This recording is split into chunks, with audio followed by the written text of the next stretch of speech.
And welcome back everyone to another week, another broadcast here at the CranKy Ducklings, put to a new broadcast to the RSL, the Revival StarCraft League Season 1 America's Server Qualifier. And I'm of course your host, VIP, with you. I'm joined by these amazing players, by the people in the chat and battle flashes as well. Welcome one and all to our early morning broadcast, a little bit earlier than normal as well. But yes, we're here, we are back with the very first qualifier for the Revival StarCraft League. Shout out to those working behind the scenes in Korea. Shout out to Gemini, shout out to Taser, shout out to Ziggy, shout out to Stage, shout out to all those in Korea for bringing this all together. I believe there is a way to crowdfund the event. I believe there's a Patreon, and here we go. We are jumping into our first series of the broadcast. !B in the chat to guys, if you guys want to have a look back yourselves. As a reminder, this is a server qualifier, so it is open to all regions, all shapes, all sizes, and spawning in the bottom left-hand corner of ley lines. We have the Italian Protoss player, the green Protoss, representing Bing Bong Exports. It is Azura. And spawning in the top right-hand corner, we have the teal Protoss player from South Korea, representing among SE2 people. It is a Prone. And if you're in the chat, you know what time it is? It is Gamba time. Predictions are open. Place your bets on who you think will claim the series. Best of luck in the chat. For some greater context, we're here in the round of 32, and the winner of this series will advance on to round 16 to face off against Cham, El Chamaco, baby. Guys, that's the goal, that's the plan, to follow this player, to follow the winner into Cham. Let's go, baby, let's go. Do you need a moment to set up Azura as well? Azura is a big Zound fan, of course. His name is a tribute to that as well. SMH my hedge. Hold on. Color as well. There we go. Beautiful. Ooh. as we are going to be stepping in, and so far so good. So far we do have our gates side room to expand, a more economic opener here by Azura. Meanwhile, Prome going 2-gate opener out of Prome, so Prome will have the option to respond to this with a 1-base all-in. This is the max opener. This is quite greedy, this is very economic, and this can be punished, assuming that Prome knows what's going on. Prome across the map, no probe scout, 0 probe scout whatsoever. Prome, he's not concerned with what Azura's up to, so Prome doesn't know that Azura is vulnerable to something like an all-in or even a reactive all-in. Azura is searching for proxies back across the map. The pylon was seen, the pylon was spotted, so no proxy pylon. Azura just being hyper safe, hyper concerned with what's happening, but we can see that Prome is playing standard and Azura does get away. This is economy. Let's go. So Azura did cut some corners to go for a more economic, more greedy build, and Prome has no idea, so Prome doesn't know that he can punish. So we're just chilling. We're just chilling back at home. Prome, he does open up Stalker Sentry, so he does go for his own Nexus, but again, a faster Nexus for Azura. It's going to be faster. Behind this, Azura pulling away, threatening a shade. It gets eyes on the natural, knows no 1-base all-in. Safe and sound.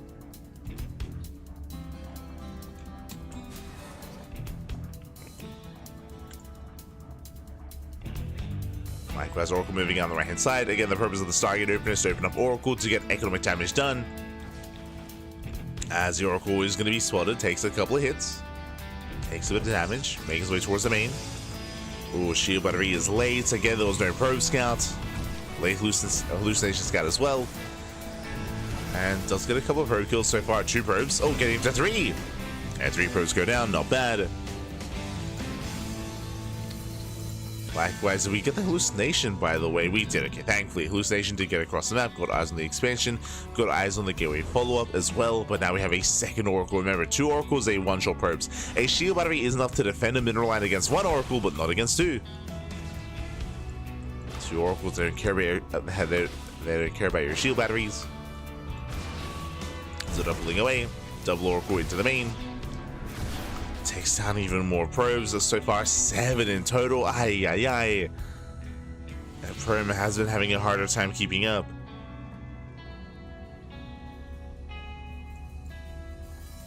And back at home, Azura chilling. Azura almost up 10 workers, by the way. Jesus. Is just settling into his 2 bases, throwing down extra gateways, getting into Blink. A Blink is going to be a little bit later here for Azura. The reason for this is because Azura opened up Stargate, so a lot of gas was invested into the Stargate, into the Oracles, less so into the Blink, into the Twilight Council. So faster Blink here for Prome. And we'll see if he can make use of it. I mean, it is faster, that is true, but only by a couple of seconds. Not the greatest Blink timing. We have a gateway explosion on the way. 3 extra gateways, 2 already done. They're going to be 5 in total. This is quite committed here by Prome. Prome would otherwise expand and get a 3rd, but no, we see extra gateways. Prome, he may just commit into a 2-base all-in. That may just be all or nothing. We'll see if he throws down the 6th gateway. I believe 2-base saturation can sustain 6 gates.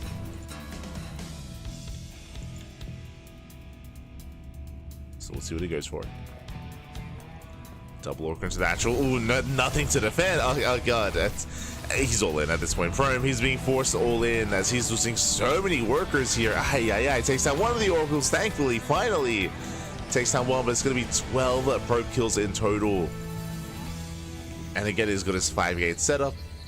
Did I say 5? Yeah, there goes 6th gateway on the way, so he's going for a 2-base 6-gate all-in. A charge is in production here, so he can reinforce with Zealots. Did I say 6 gates here? We have another gateway across the map. Aye. 7-gate all-in.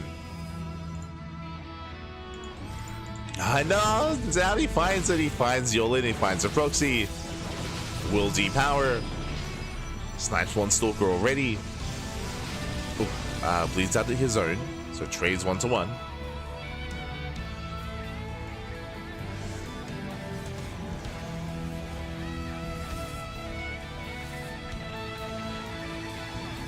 Does trade. Staying up Stasis Trap. So long as this goes on, the better it is for Azura. Likewise, better Concave for the green Protoss. Nice swing control. Oh, Stasis goes off. Azura smells blood in the water. Is close to breaking as close to breaking Prome. Almost a down. Nice shield battery. Likewise, cutting back to another stasis. Zealot gets caught out. And again, the soldiers are so low here for Prome. He's barely hanging on. The Zealots can actually change things though. That's going to be a lot of chargelets. Now collapsing the army, one soldier goes down instantly. How about the stasis? The stasis connects once again. Takes care of all the Zealots.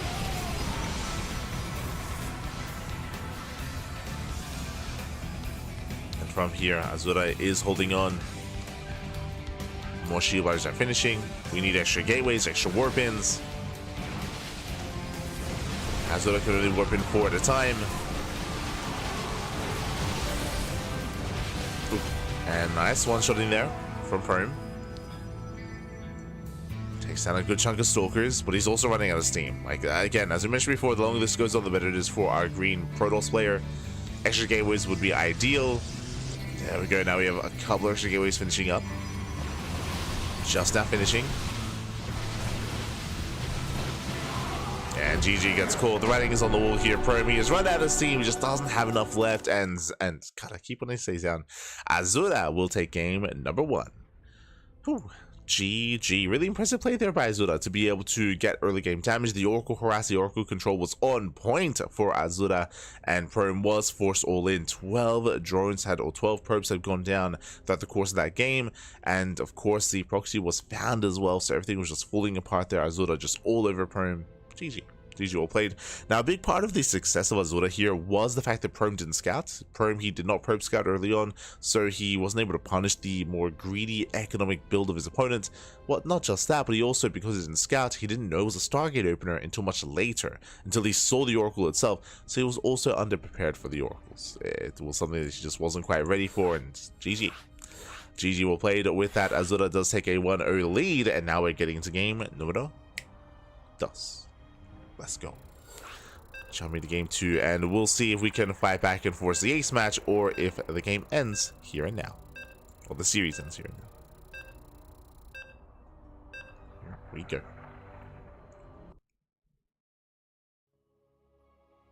Oh no. Now there are 2 of them. This is this is getting out of hand, papi. Oh no. This does not look pro-menacing. Oh no.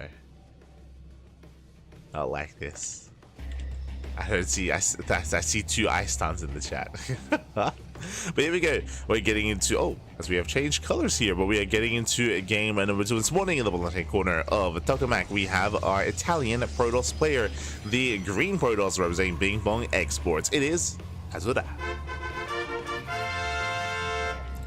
And spawning in the top right hand corner, we have the South Korean Protoss player, the red, no longer teal Protoss. For among SC2 people, it is Prome.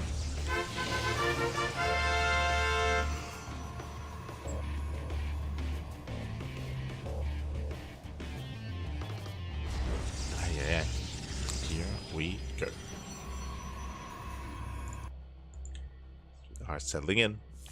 And this time, hey, Probe Scout, let's go. Remember, last game Prome, he did not send out a single scout across the map. This time the Probe Scout is upon us. This time he's ready.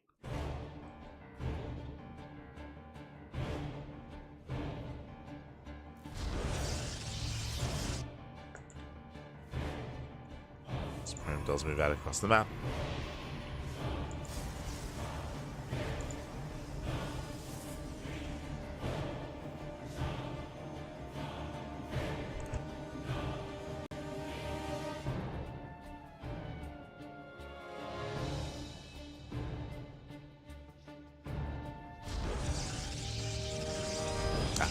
Let's go.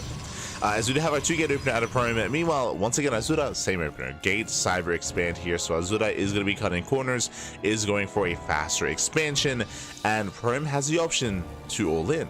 My eyes are on Prome here. Where are we headed? What's going on? as Prome's probe is being active, but it looks like actually, yep, there we go, is skirting around the edge of the map. It does go for the proxy here on the right hand side and is setting up for a one base all in. Now, we did mention this in the last game, how the build of Azura is very greedy. Oh god, is very greedy. Gate Cyber Expand before the Stargate. Fun fact, this is a greedier build than last game. Last game it was a Stargate before Nexus, this time Nexus before Stargate. So much greedier variation, and because Prome didn't probe scout last game, he didn't have the option to all in. Now he does. He probe scouts, proxy gateway across the map.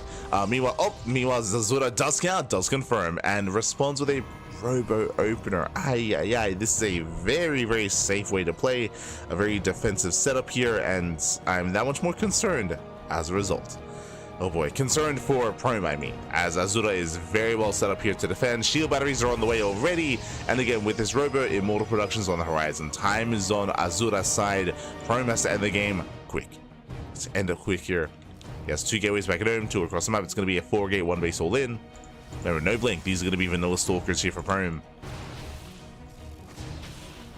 Already picking forward.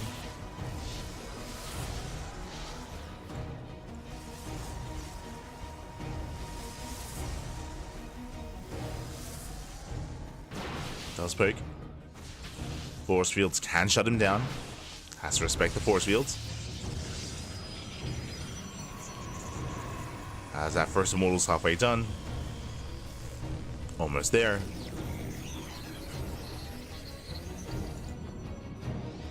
Here come the reinforcements. Here we go. Prome up to 8 stalkers. That's a lot of stalkers.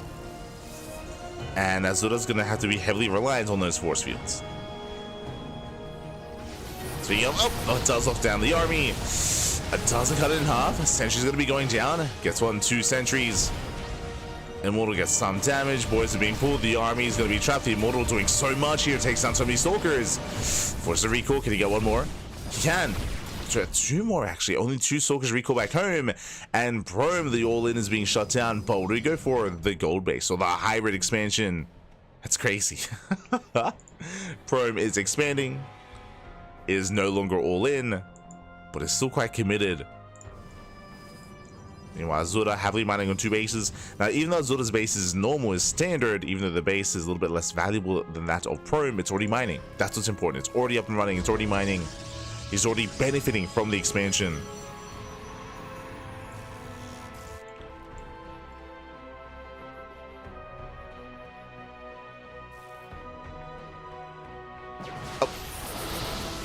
As we do try to lock down the army. Oh, the Prism, let's go! Prism comes in, does save the initial units. Yeah, stalkers are saved. Azura once again takes the fight.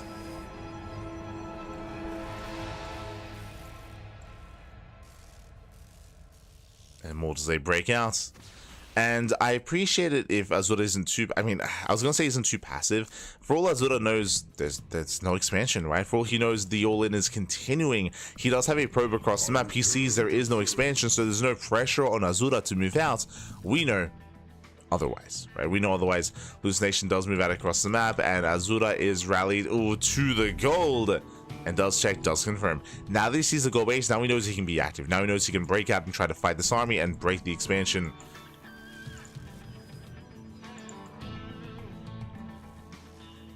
Make sure he doesn't lose that prism.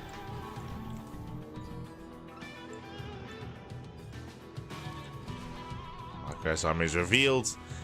We do see Azura only fighting with half his army. The Immortal's exposed. At this Immortal, it's going to go down. Massive pickoff. That's not worth it for Azura. Azura losing so much supply here. Yeah, big misstep from Azura. Leading out, what, 4 or 5 Stalkers and Immortal as well. That should not have happened. And now Azura's in trouble. He's down to 2 Immortals. He doesn't really have much support for his army either. Prome, he wants that Immortal. Nice control. Does save it. Saves the Immortal, pulls away. Prome once again diving in. Once again does not get the Immortal. The punish is real. Yeah, better fight here for Azura. A very necessary fight as well.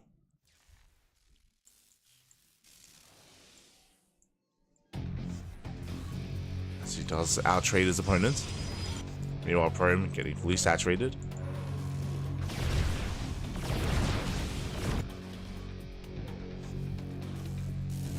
saturated.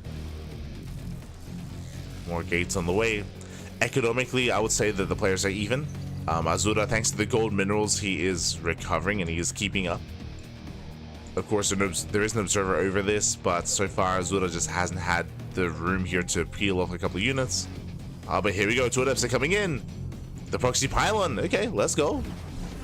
Adepts have arrived. Getting 1, 2, 3 probes. 3 worker kills, not bad. Likewise, 2 more adepts shading in towards the main. They do get in. And Probe getting pulled apart here. Probes are falling left and right. Getting another 3 worker kills, at least another 3. Getting 4. And Probe is racing back. He's racing back home. Now, upon seeing this army, now Azura, there we go. Now Azura knows he can break out, and now he can clean up this proxy. He knows the army's out of position.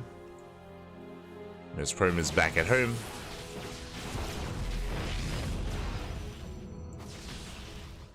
And now we can clean this up.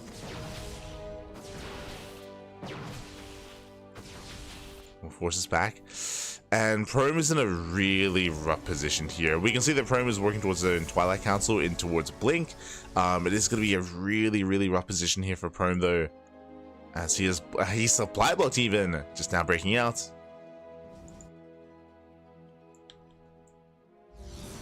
DT surely referring to Probe, remember it was a robot opener. So with the robot opener, I mean there's already an observer, right? The detection is not an issue here for Azura.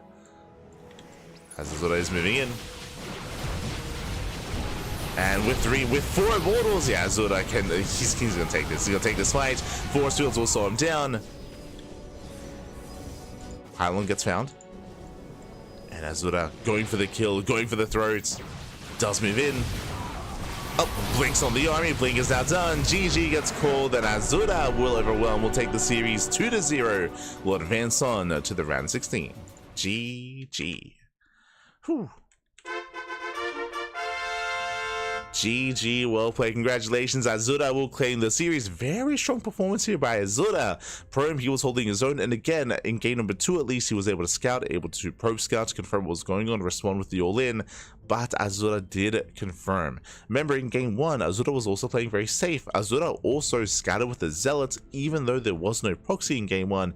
Game 2, Azura scouted with his probe. He did find the proxy, and as a result, he could respond, not with the Stargate, with a Robo. A Robo opener is just a very safe way to play PvP, just because of the early Immortal production and the early War Prism as well for early micro potential. So, GG, really well done there by Azura. There were a couple of missteps, specifically when it came to him moving out to try to cancel or deny the proxy the first time. That's when he lost 4 Stalkers and 2 or 3 Sentries. That was a big loss for Azura. But if you remember, right after that, Probe took a rough fight, pushing into the natural when he pushed into when he pushed into 2 Immortals. When he pushed into 2 Immortals, he bled out little Stalkers, and he also lost that fight. So there was a bit of a give and take going on there, back and forth. Regardless, GG. GG, well played. With that, Azura will claim the series, and we already have his next opponents, but let's catch up on the bracket. Let's go! Exclamation mark, be in the chat to have a look back yourselves. Let us catch up together.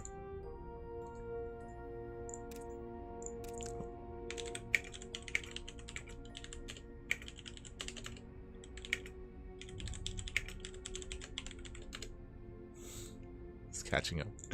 As from the top, we have our next series, Azura. Azura takes on Probe, advances on the face-off against Cham El Chamaco in the next round in a PVZ. That is our next series.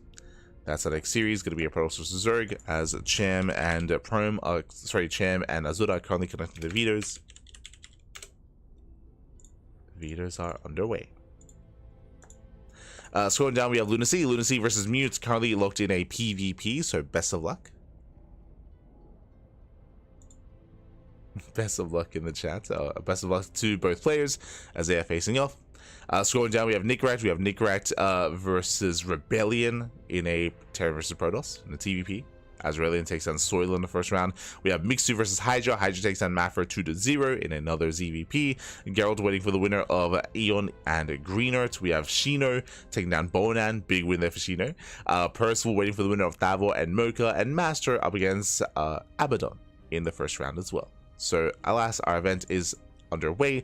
Bearing in mind these are all best of 3s, the semi-finals are going to be best of 5s, and top 2 qualify. Top 2 do qualify for the main event. Here we go. For now, we're going to be going on a short break. When we come back, we'll have Cham and Azura. See you soon. See you soon. See you soon. Nice Deshino. Babby, you survived the cannons. You survived the cannon rush. You're crazy, Babby. You're crazy. Oh no. Yo, Boanan is not one to be taken lightly. Meanwhile, oh, Greener takes down Eon 2-1. Went all the way to the ace match. Let's go. Let's go. So shout out to Greener now against Gerald in the next round. But for now, we're going to be going on a short break. And when we come back, we will have our next series. See you soon, Babby. See you soon.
and welcome back, everyone. Welcome back to the round of 16, the round 16 here of the RSL Americas Server Qualifier, and we're here to feature a player from the Americas, crazy, but also a player from Europa as well. Let's go. The best of three is upon us, and spawning in the top left-hand corner of Maganatha, we have the Italian Protoss player. We have the Italian Protoss, the green Protoss representing Bing Bong Exports. It is Azura. And spawning in the bottom right hand corner, we have the Mexican Zerg player, the red Zerg representing Xeritis Esports. It is Cham. El Chamaco himself. And if you're in the chat, you know what time it is. It is Gamba time. Predictions are open. Place your bets on who you think will claim the series. Best of luck in the chat as we jump into our best of three. Again, we did see quite an impressive performance out of Azura. Azura looked very good, very strong, very powerful in that last series. We'll see how Cham can compare. Cham, of course, can at times be a bit of a quirkier player, a little bit. He's not too cheesy, but Cham is very stylistic. He's very stylistic. He's very often fond of roach-based play as well in a lot of these matchups, and we'll see how Cham comes prepared coming into this qualifier. Let's go. We'll see how he does step in. For the time being, a hatch gas pool, standard opener out of Cham, nothing too crazy, but welcome one and all to Maganatha. Maganatha is the largest map. It's the largest map in the map pool. You do not get bigger than Maganatha, so as a result, we often do see longer games, later gameplay here on Maganatha. It's hard to end the game early, it's hard to catch a player with an all-in, and I feel like that's going to favor Azura. Really, my eyes are going to be on Cham coming into a larger map. What is the plan? What is Cham's approach? Do we go for an earlier all-in? Do we go for some hidden tech? Do we go into mutas? Do we go into spire play, for example? Are we going to be hyper-aggressive, or are we going to embrace a longer game and a more standard setup?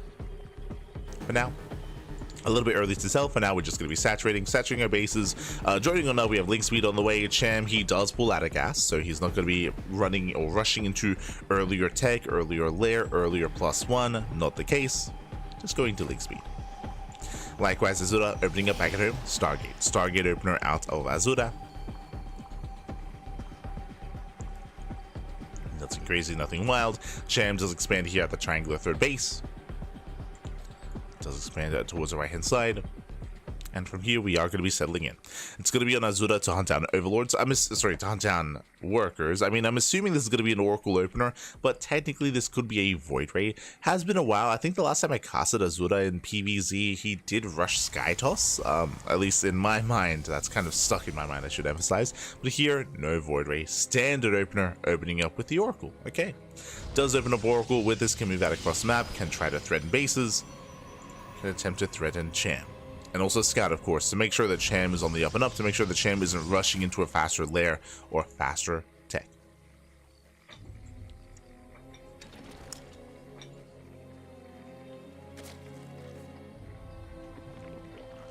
We go. As the first Oracle is going to be moving out, a second Oracle is on the way. The Oracles are spotted by the Overlord, so Cham, he's aware of the opener. He's aware of the Stargate. And he is getting ready back at home. We have 2 queens, soon to be 3 queens here at the natural. Likewise, Cham in the main base, 2 queens as well. Cham is being greedy. What I mean by that, no spores. No spores. He's relying purely on queen defense here in his bases, which is possible, but also a little bit risky. Here's risk here. Lings, they do get across the map. They do get us around here. The Adept. Adept is going to be shut down. Oracle out of position. And the Adept does fall. As the first Oracle did not move out, here comes that second Oracle though. They both head across the map. Cham still joining. There we go. Now we have our spores on the way. 1 in each base. 1 in each mineral line. Azura does poke in. Oh, gets 1. 2, 3, 4. Drone kills, barely 3 just before the spore is done. Not bad. Gets 3 workers, does pull away. Behind this, Cham going into an earlier Evo chamber. This does feel like Ling Hydra, assuming that this is going to be for +1 melee, but we'll keep an eye on Cham to see if he goes for melee or range. As Oracles, they do rotate back in. Oh, getting another drone. Gets one more worker, pulls off the revelation. At the same time, Lings, they do hit the third base, but Adepts are in position, and Azura will defend. Behind this, +1, Blink, Forge on the way. This is all standard. This is all as it should be. Meanwhile, we have the answer. That is not melee, that is range instead. Okay. With this, Cham is going to be going for a more Hydra-heavy follow-up here. Again, 26 Lings are on the way, but no Roach Warren. 0 Roaches is going to be Ling Hydra here from Cham. Now, with +1, oh, as the Oracle does overextend. Takes a lot of hits, takes a lot of damage. Now, with +1 range, this could be a 3-base all-in with like a heavy commitment into Hydras. Or Cham from here could be working towards an Infestation Pit into faster +2 timing with faster Lurker Tech instead, into a longer game. Here comes that Bailey Nest. Lings, they do threaten to dive across the map. Behind this, now when it comes to the follow-up and when it comes to the support for the Link Stalkers, in the current meta, it's been very common to go into Storm, right? Storm and into Chargelets has been very trendy just because of the change to the energy overcharge. We can see that Azura's being a little bit more old school, going into not Storm, but a Robo, a Bay, and Colossus production. Okay. Still viable, don't get me wrong, but it's nowhere near as flexible as Storm-based play is just because of that overcharge. So interesting setup. The first Colossus is in production, second Robo's on the way. And he's making 2 Colossus at a time. We could even see Azura try to hit a timing with 4 Colossus and could try to break Cham before Lurker Tech. I say Lurker Tech because you see what I see, Infestation Pit. Infestation Pit's on the way. This should be for the Hive, this should be for Lurkers.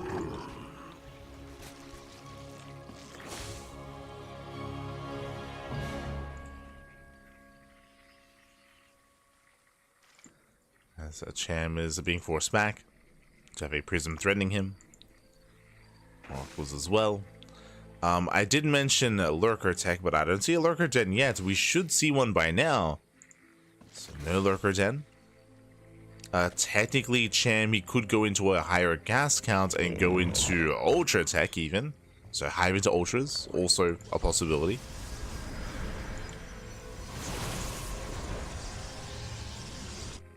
But this could just be for a Ling Hydra or Ling Bane Hydra Viper. Could just be for Vipers, could just be for Spellcasters. Also true. Hive is on the way. Oh! Prism getting caught out. Oh no! Ooh, as the Prism does go down, massive pickoff. Cham gaining map control, spreading a lot of creep as well.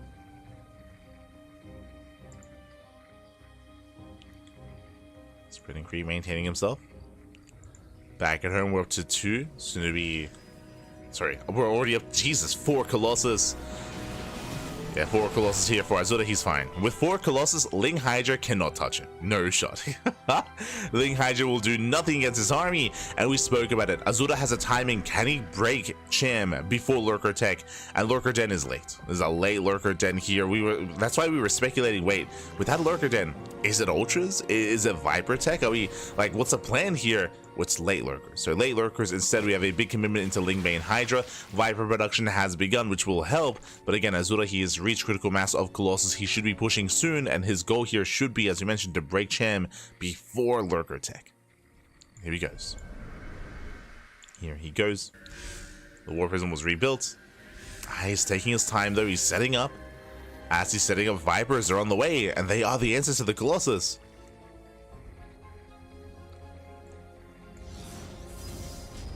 Are what Cham needs.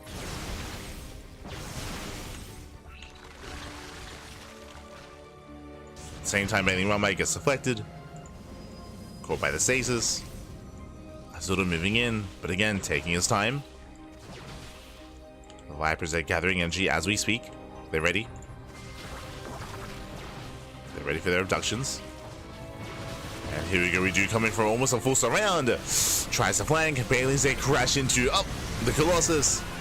And here come the Yoings. The first 2 Colossus, they get caught out. Massive big ups. He gets 2, he gets 3, he gets 4, he gets all 4. And without a Colossus, that's going to be a hold. Cham, he shuts down the army.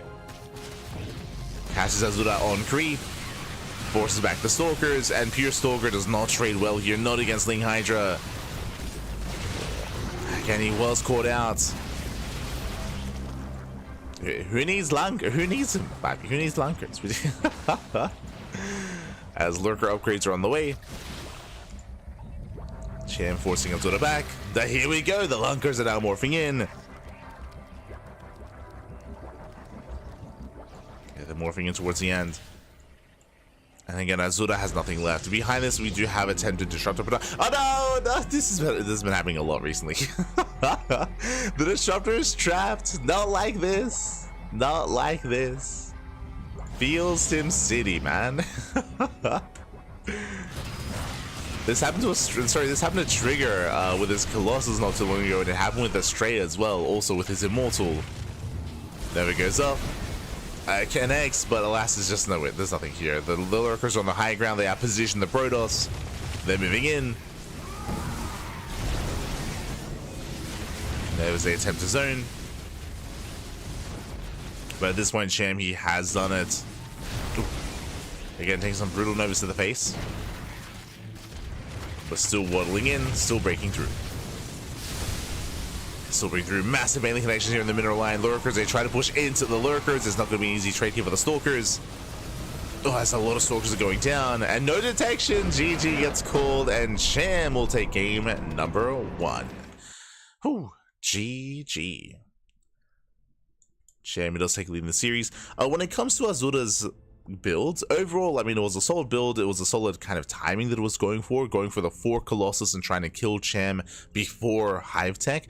The problem, though, that we saw, and this is why I'm a little bit curious as to the purpose of the build on this map, is that it took a little bit too long to get across the map. Maganatha is the largest map of the map pool, so the rush distance by ground is quite long. On top of that, as you saw, there are a lot of attack paths. We saw the almost full surround that Cham was able to go for. This map, I mean, this kind of build, I should say, is less effective on this map. It can be harder to pull off, I should say. The map was working against Azura, it feels, compared to a smaller map, for example, compared to Ultra Love, compared to Ley Lines as well, even Torches.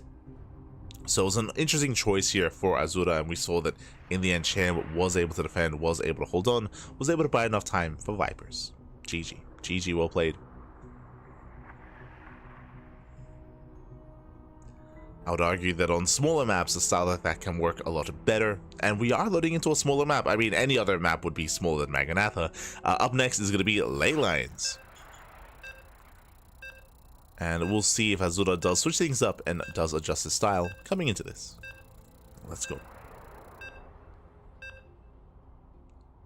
As again, Azura had a lot of creep to work through, had a lot of map to work through as well. And again, the angle of attack was brutal. As Cham was able to come in from multiple angles, able to flank the army. Now here we go, we're getting into game number 2. And spawning in the top right-hand corner of Ley Lines, we have the Italian Protoss player, the green Protoss, representing Ping Pong Exports. It is Azura. And spawning in the bottom left-hand corner, we have his opponent. We have the Mexican Zerg player, the red Zerg representing Exertis Esports. It is Cham. Here we go.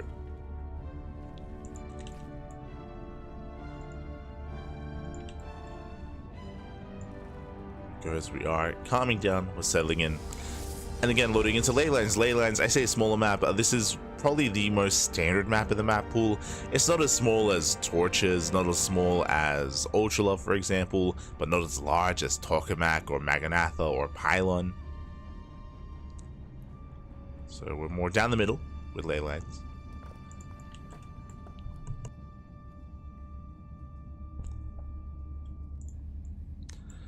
And we'll see again how our players do adjust. For now, Perps got across the map, just making sure that Cham isn't being too crazy. Again, it is hatch a gas pool. Calming down.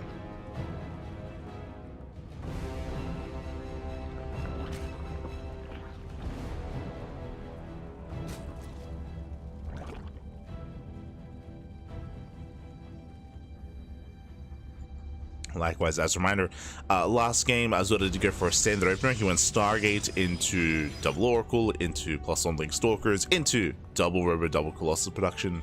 It's a very specialized build is what I will say, and I don't expect to see that again. Even though I do think that it's going to be a little bit better here on ley lines, I don't know if it's wise to rely on a unique build like that multiple times in a series. Especially multiple times in a best of 3.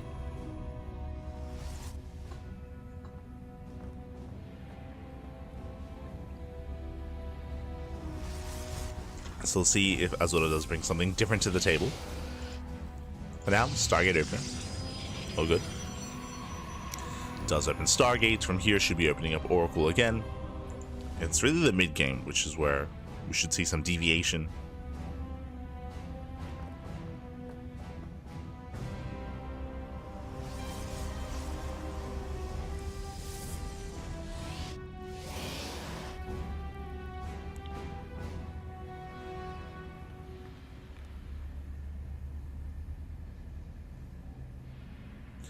Go and say it's good to carry them, as in never spending them. Why are you lying, Pappy? You're gonna gamble them away? What are you? Oh no, the gamba is too strong, Pappy. It's too strong. Not like this. Not like this. For now, Oracle opener.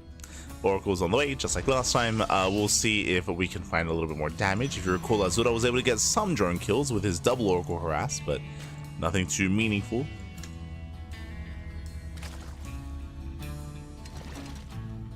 I think it was like 3 drones. I think in total, 3 drone kills.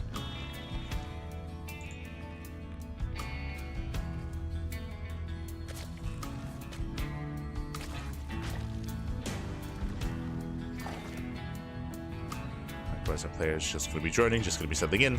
First Oracle does zoom across the map, and we'll hit the third base of Cham.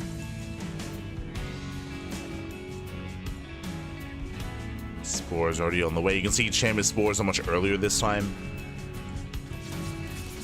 Queen's nice around, nice flank. Oracle takes a lot of hits, and Cham does hold. Cham, he holds, he defends. Things they threaten across the map.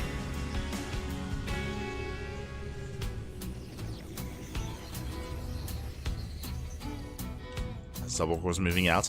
This time a much, I was gonna say a much faster Twilight Council, which is true, but we have a Forge alongside it, so it should be +1 and Blink on the way.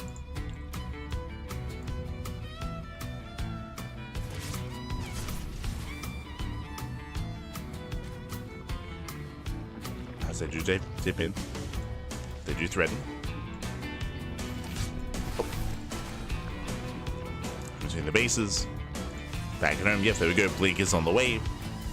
So far, so good. And everything's looking just like the previous game so far. There's no big deviation yet. We do see this time Azura is being active with his Adepts though. Adepts are moving out. Cham, he has 0 Zergling. No shot. Cham has been so greedy. 0 Lings? There's only Queens for defense. Boys are gonna be pulled. Drones are gonna be going down. Yeah, 1, 2, 3, 4, up to 5, 6, 7 drone kills. Ay. Getting a lot of damage. Oracles, they do threaten the main as well. They get another drone. And in total, how many? In total, 13 drones have gone down. Again, 0 Lings for Cham, and just now popping out after the fight. Cham's so greedy here. And with that, he has to redrone. He has to redrone, has to resaturate. Behind this, Roachhorn was thrown down. Roachhorn, just to be safe, behind this, going for the Spire, going for Mutas. Bold move.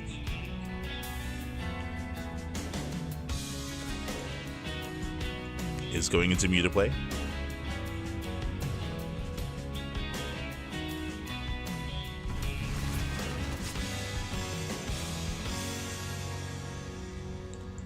So Oracles, they threaten the bases.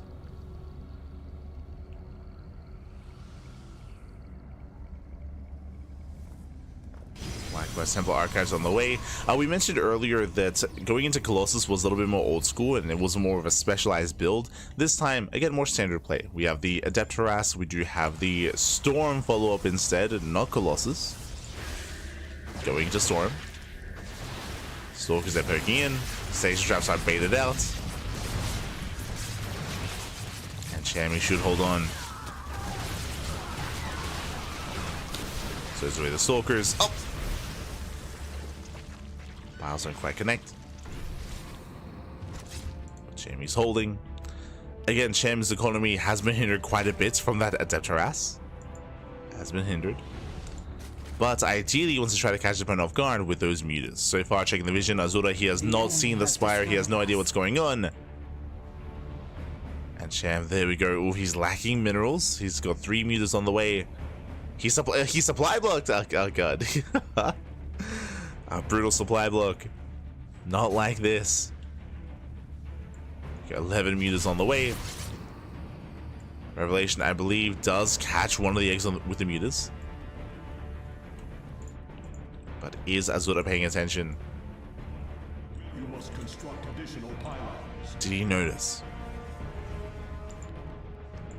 There are cannons on the way, that is true, but only at the fringe bases, not at the natural, not on the main. He doesn't notice. He's not aware. He's not aware of what's going on.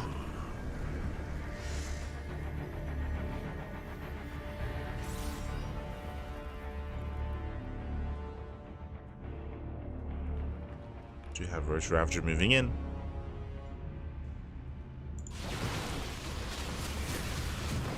Does threaten, does distract, and at the same time, here go the mutas right into the natural. There's nothing here. 0 to defend. Yeah, Azura is distracted. Stalker's going to be going down. Storms, they do punish the Roaches at least. That's massive storms. But it may not matter. It may not matter because mutas, they go from the natural into the main. There is a cannon, thankfully, to buy some time. But the cannon does crumble. Stalkers, they can be targeted down as well. Only 2 Stalkers. That's not good enough. Roaches, they break through the High Templar. They break through the Stalkers, and Cham is done. He has torn Azura apart. He strikes the natural, the main, and the fourth. Stalkers have to respond. GG gets called, and Cham in one fell swoop, he will claim the series 2-0, advancing on to the quarterfinals. GG.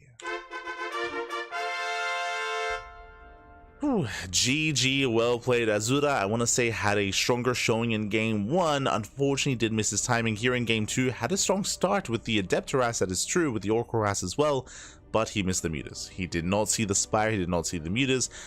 He did have the opportunity to. If you remember, he did reveal the mineral line and the eggs at the 4th base, and he technically saw, I should say, his unit saw the Revelation saw the mutas popping out, but he didn't see them himself, so he was caught completely off guard.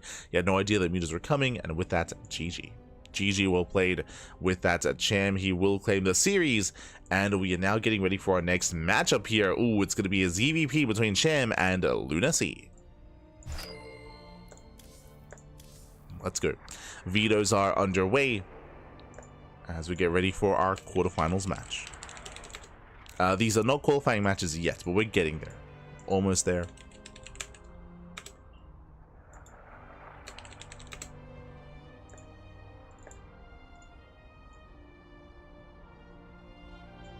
As vetoes are underway. Cham had a fun game against Lunacy earlier and they were seeking a hill. Oh, there you go. There you go. Looking forward to seeing the potential rematch here. Looking forward to it. For now, though, we're going to be going on a short break. And when we come back, we'll have our next series, our full best of 3 series between Cham and Lunacy. When it comes to the bracket itself, the entirety of the first round has wrapped. Oh, they're actually still wrapping up, is what I will say. When it comes to the first round, they're still working through their matches. We'll catch up after the break. Catch up soon. Catch up soon.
well, oh, never mind.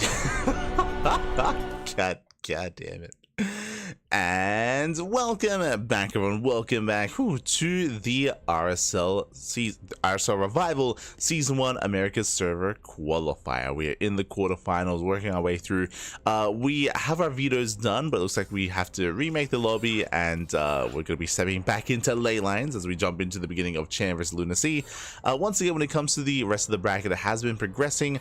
Looks like there is a small portion that is tying things up. There we go. The first round has concluded. Davito takes down Mocha 2-1, and now we have the second round mostly concluded as well. Davil's up against Percival in the next round. Winner goes up against Master in the quarterfinals. Best of luck to the Brazilian Protoss player. Looking forward to see how those matches do play out. We have Shino up against Gerald. Gerald takes down Greenert. Mixu takes down Hydra. Nickrat takes down Rebellion. And of course, we have our upper match as well. So the quarterfinals almost fully underway. Some heavy hitters here are facing off, and it's going to be a hard one to call who can make it through.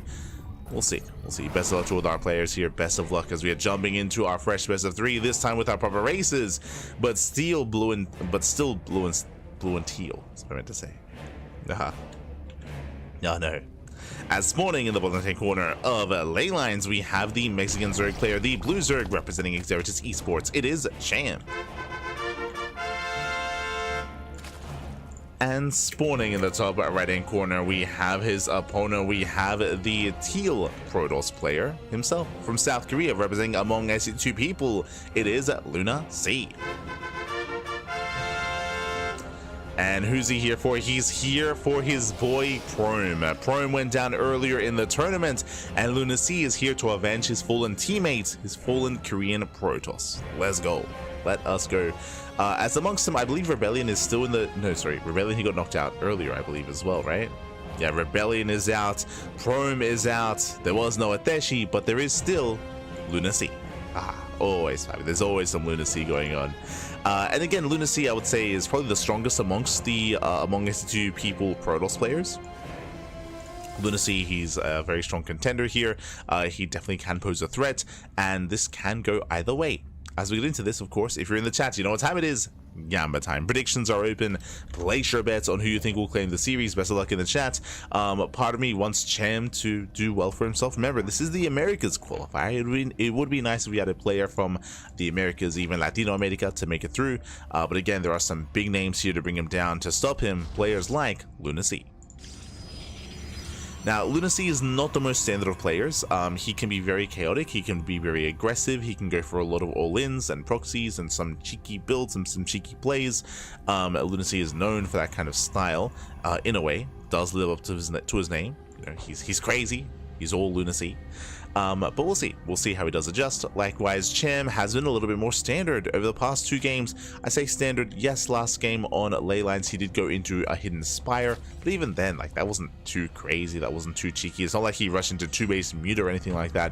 It was a standard build, standard play up until he had hidden that spire, and we'll see if he does something similar here again. Meanwhile, Stargate opener here by Lunacy. Does open Stargate.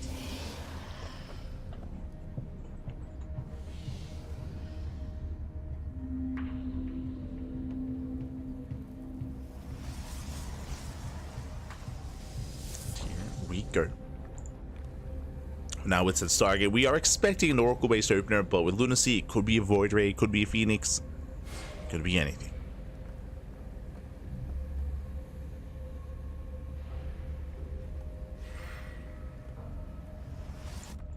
Let's see, that does move out.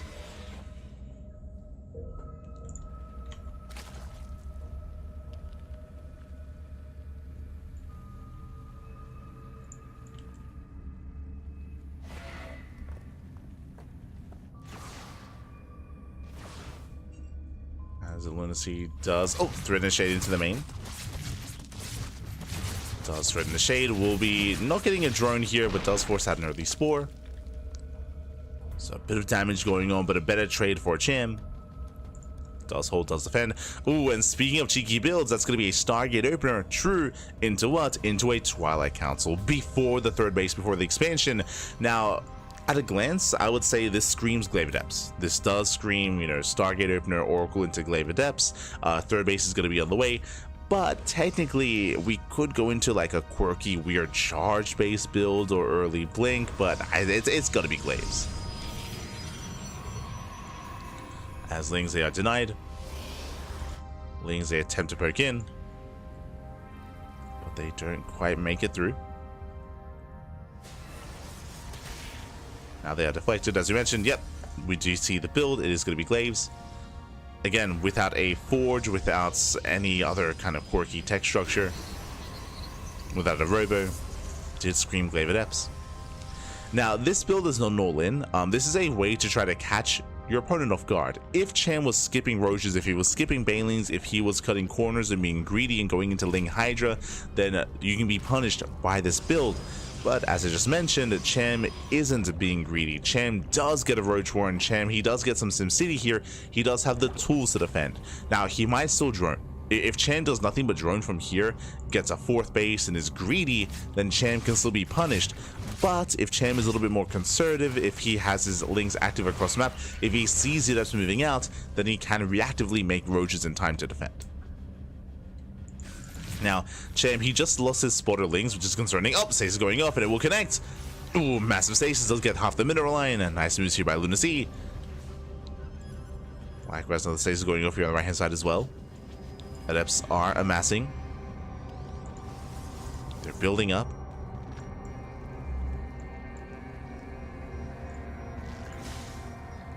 And again, Cham, he did lose his spotter links. He is making some safety blind Roaches going into +1 range. Okay, so safety Roaches are building up. Remember, Cham, he hasn't scouted, he doesn't know, but now he's moving in. And now he will. Changeling is denied the scouts. Overseer goes into the bases. Blink is on the way. No Forge, that is a tell. Yeah, Forge now being thrown down, now he knows. And more Roaches are building up. Adepts, they make their way across the map. They're coming.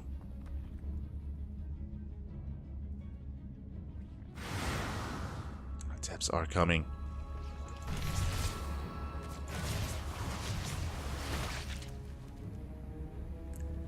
Likewise, shading into the mineral line. Roaches are ready. And Lunacy has to get the hell out of here.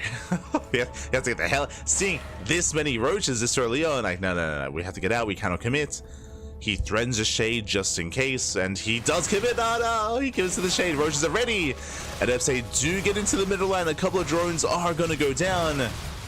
Getting 1, getting 2 workers, getting up to 4. 5, that's some damage, that's true, but everything goes down. And back at home, what is it to defend? 4 Stalkers. 4 vanilla Stalkers. Remember, because when you go for a Glaive Adept build like this, what do you forego? What do you sacrifice? Blink.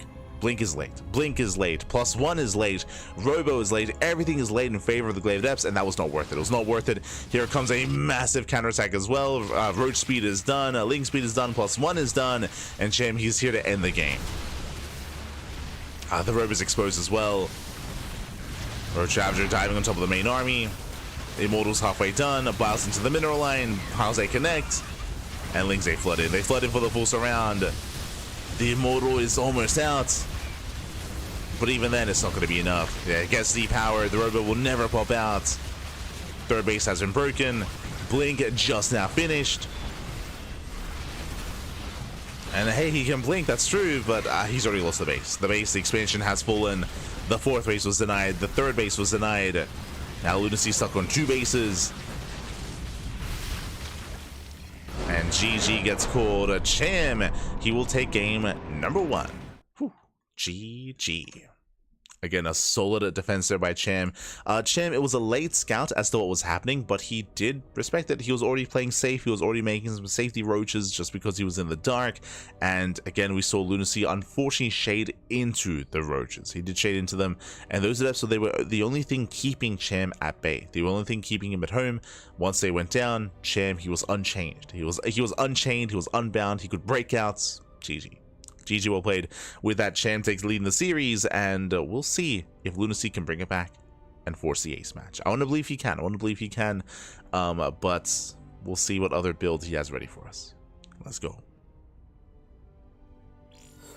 Oh, as game 2 is going to be on Incorporeal. Okay.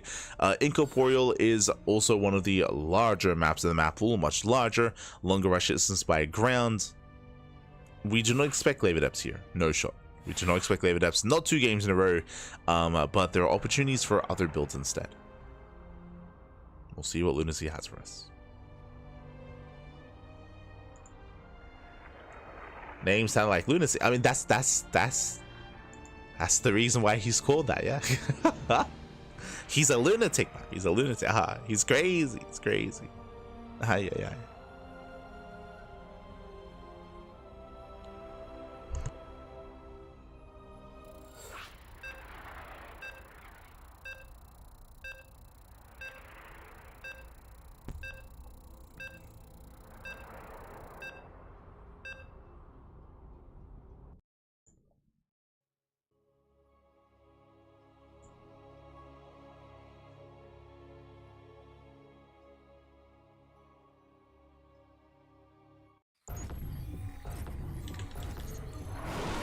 And spawning, and spawning in the bottom hand corner of Incorporeal, we have the Mexican Zerg player, the Blue Zerg, representing Xeritus Esports.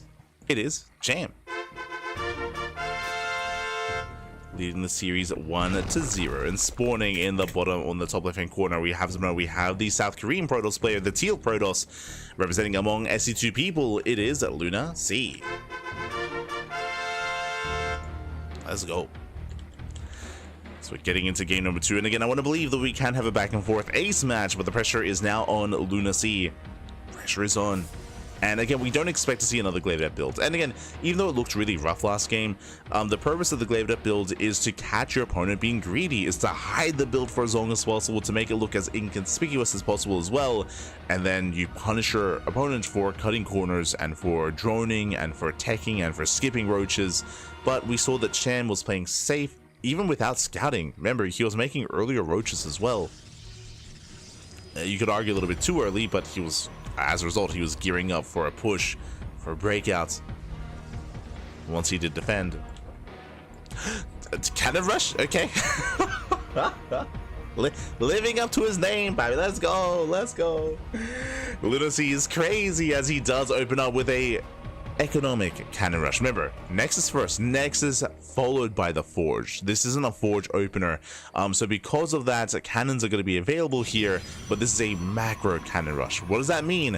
That means the purpose of this cannon rush is to deny and force a cancel. That's all he wants. That's all he wants, is to cancel the base. This is not meant to kill. Gee, that's a big reaction here by Cham. He wants that pylon. Yeah, the pylon is under fire. This pylon will go down, and once it goes down, he can get on top of that cannon. It's going to be on Lunacy to try to re-wall, to like cancel and throw down the pylon. Oh, it does finish. Does finish in the end. Cannon's still on the way. There's going to be a high ground pylon to keep this powered. But the wall is being broken. Oof. And more drones are being pulled. This cannon is not going to finish. No, it's not going to complete. No. The cannon, yeah, it's going to be denied, and Cham holds. Cham holds, he shuts this down, and he will not lose the natural. And Lunacy is now in a rough position. That was a big investment. That was what? That was 2 pylons being killed, and 2 more pylons being cancelled, and a cannon being killed as well. Now, defensively, there are going to be some cannons, so these links for Cham, they shouldn't achieve too much. They shouldn't achieve too much. But Cham is free to drone, Cham is free to expand, and remember, what did we talked about like sacrifice last game. Similarly here, when you open up with a Nexus first into Forge, the economy is good. The economy, it's solid, right? It's a 2-way setup here because you did go Nexus first. What is suffering though is the tech, the cyber core specifically. The cyber core is late. What does that mean? That means late adepts, so late harass, which means Cham can delay lings, or he already made lings, but Cham can be even greedier. Not just that, late cyber core also means late Stargate. So also late scouting, late harassment, late aggression from Lunacy. He's stuck and contained on 2 bases that much longer because the cyber core was so late. And this means that Cham can expand, can drone, layers. That's a fast layer. Oh my god, that's a 330 layer timing. Really fast layer out of Cham. That is not normal. That is not standard. With a fast layer, this can lead into a Nidus all-in. This can lead into Drop Lord play. This can lead into something more quirky here. Even a rush into Hydras. What do you have for us? What's going to be done with the fast Hive? Overlord parked in the main. It's going to be that Stargate here at the natural. No, he gets found. Lunacy going for the ninja base. No, he goes for the ninja. He gets found. The cannons are on the way, so this Ling will not deny the base, but I mean, this is a way to recover, I suppose. Going for the ninja expansion, we respond with 16 Lings. These are going to be slow Lings, by the way, as Ling speed is still on the way. The lair is now done. Void Ray opener out of Lunacy. Lings, they're moving in, they get a surround. And with that full surround, the cannon is barely gonna go down. Just barely. Oh my god, just barely. Do you have the next cannon under fire? Shield battery out of energy. It's gonna be close. Yeah, this position will be broken. More Lings are filing in. And again, it was a bold move to rush into something like a ninja base, but it is found, it is denied. Void Ray is distracted, and Lunacy, yeah, thankfully doesn't let it finish. Behind this, we spoke about the fast lair into fast Hydra Den, so we are rushing into Hydras.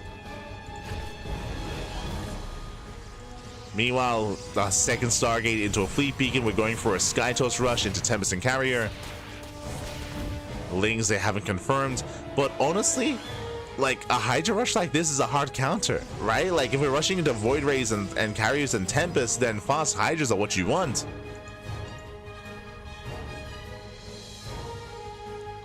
As Hydra upgrades are on the way. Now, I appreciate that Cham isn't making any Hydras yet. Right now, he is prioritizing Hydra upgrades to finish them as quickly as possible, but from here he's droning, saturating, taking his gases. We have the Eva Chamber for +1 range. And we'll get into making those Hydras soon. Meanwhile, Lings, they... Ooh, did he notice the Tempest in production? Hard to say.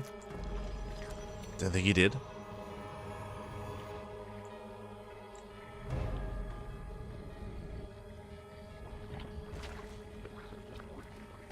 Behind this match running up, he does get on top of the expansion. Third base is denied for a second time.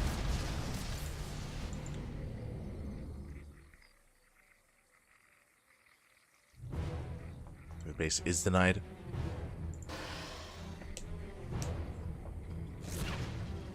A Overseer Scout confirms the Tempest.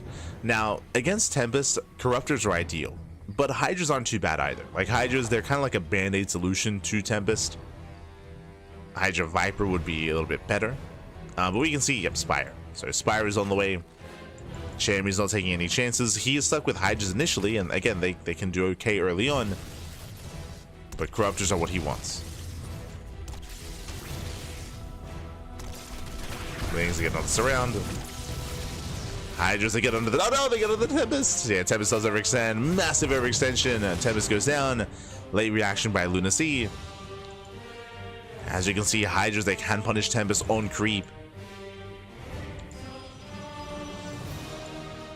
Who needs Corruptors? Who needs them? Cham does eventually.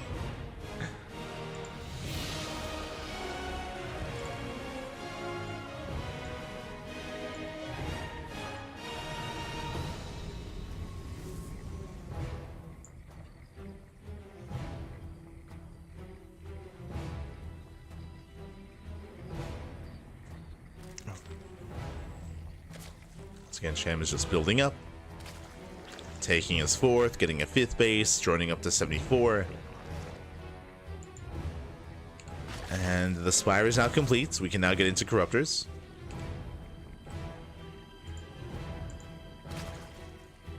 Spire is done behind that net, behind the main. For now, Cham's still droning up to 83. I mean, there's no rush. The reality is there's no pressure on Cham. He delayed it. This third is still not even done. It was delayed, what, 3 times? 4? If Cham wanted to, he could break this position. There are no shield batteries. But again, there's nothing rushing him. Cham, he can just max out. He can just back off, drone up, focus on upgrades, take up to Hive, and max out from here.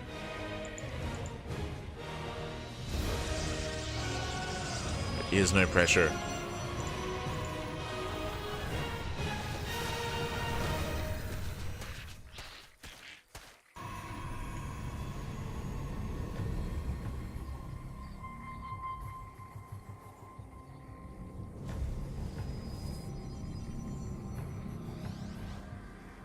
Storm is on the way.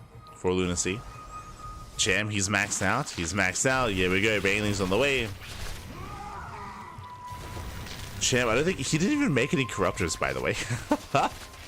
Cham, he can move out with his army. He can trade, and then he can. I mean, if there are 10 Tempest left over, he can switch into corruptor.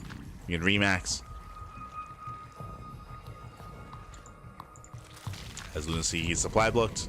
Storm is not yet ready. That's a lot of charge lots, but that's what the Banelings are for. Storm is so close to finishing. Cham collapsing in. It does collapse forward. Storm not yet done. Banelings, they crash into the charge lots. They're going for the High Templar. And Zelsa just melts. Storm now complete. Storm is ready. He's Storm with the Hydras. Yeah, we got some okay Storms, but just not enough numbers. Not enough support here. GG gets called in. Cham, he will break through that defensive line. He will break through, and he will take the series 2-0, advancing on to a qualifying match. GG. GG, well played, Cham. He does advance on to the semi-finals. Well done, well played. Lunacy had some crazy builds here. He had the attempted cannon rush. The cannon rush did fail, and upon that, it was just a rough position. Lunacy tried to go for the ninja base. Ninja base got found. He tried to rush into Skytoss, into Tempest. Tempest got caught out as well, got scouted. Just a really, really rough setup there from Lunacy. Game 1 was a little bit more dynamic, but even then, GG. GG will play. Cham does claim the series, does advance on, and now we are getting into our next series. We're getting into that qualifying match. Up next is going to be a best of 5 between Cham and another Zerg player. A little bit of a surprising result, not gonna lie. Exclamation mark be in the chat if you guys want to have a look back yourselves. I was favoring Nickrat. 100%. I was favoring Nickrat coming into the next series. Nickrat, he has been improving so much.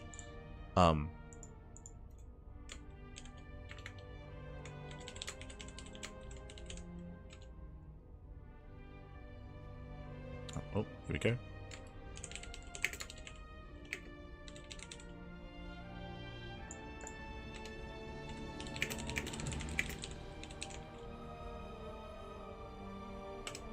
So just asking questions here. But yes, so I was favoring Nickrat, but Mixu takes the series 2-0, advancing on over Nickrat into the semifinals. And I believe the semis are best of 5s. The semifinals are best of 5s.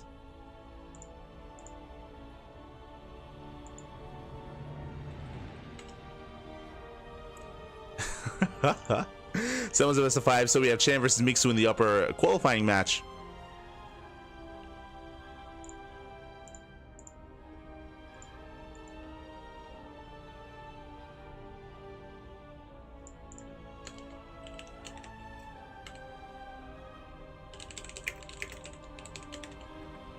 Here we go.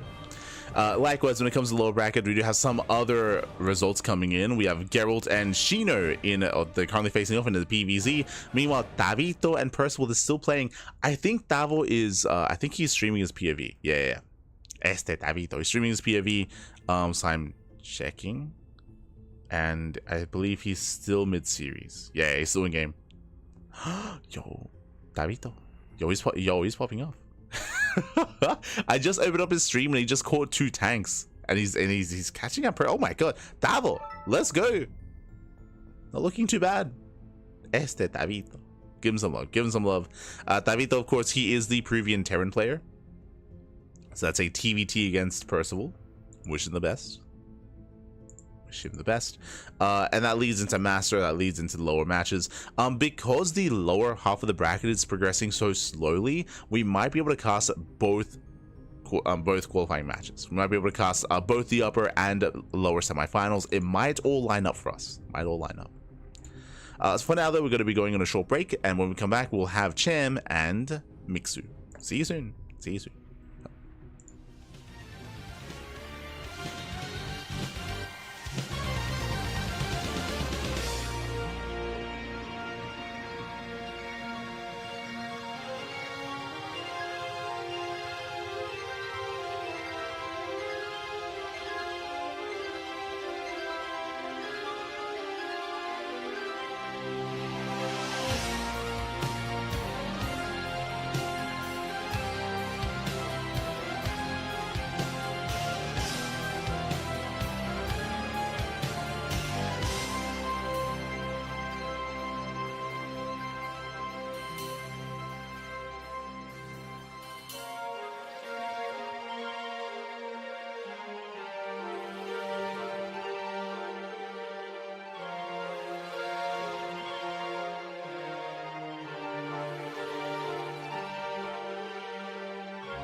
And welcome back, everyone. Welcome back to our first qualifying match of the broadcast of the RSL 2025 Revival Season 1 America's Server Qualifier. And spawning in the bottom right hand corner of Maganatha, we have our Finnish Zerg player, the Blue Zerg, representing himself, currently teamless, and of course the clan of Lem. It is Mixu.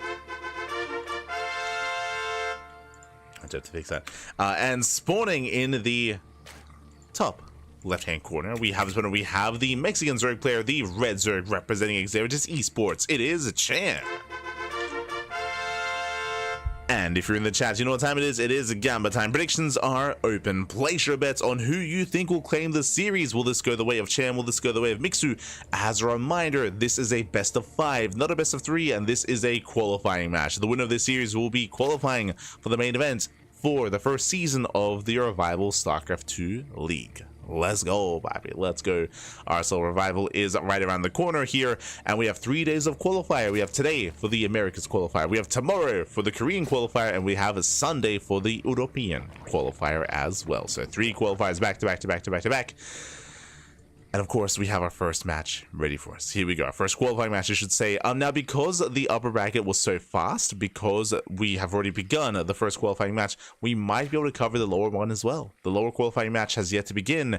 Players are still facing off. They're still mid-series, so we might be able to cover both of them. Depending on how fast or how slow some matches are, depending on how things line up, we should be able to cover both in some capacity. So looking forward to that. Meanwhile, we have our initial openers. Nothing crazy. Hatch gas pull from Mixu, hatch gas pull from Cham as well. So far, so good. Standard openers. From here, this can lead us into a standard game, into a Baneliness, into a third base, into droning, into Link Bane, into Roach Ravager versus Roach Ravager, or we could see our players deviate. I haven't really been able to cast too much of Mixu, I'll be honest. Mixu, he has not been too active as a player, which is why I was surprised to see him take down Nickrat. Like, I want to say that not just in this tournament, there was another tournament recently where Mixu got a really good result, and I was like, hold on, like, I haven't seen much of Mixu recently. He's not very active. He's been a little bit under the radar over the past couple of months, I would say. So really cool to see Mixu back on that horse. Really cool to see Mixu once again competing and playing somewhat regularly, and to take down Nickrat, to be here in the qualifying match, it shows promise. So really cool to see Mixu once again reinvigorated. Meanwhile, both players are taking their third bases. Both players are taking their Baneliness as well. So far, no deviation so far. Mirrored builds. And we'll see where this takes us.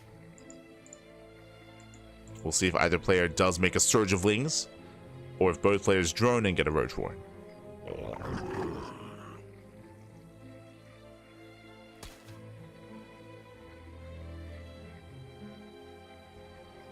Here we go.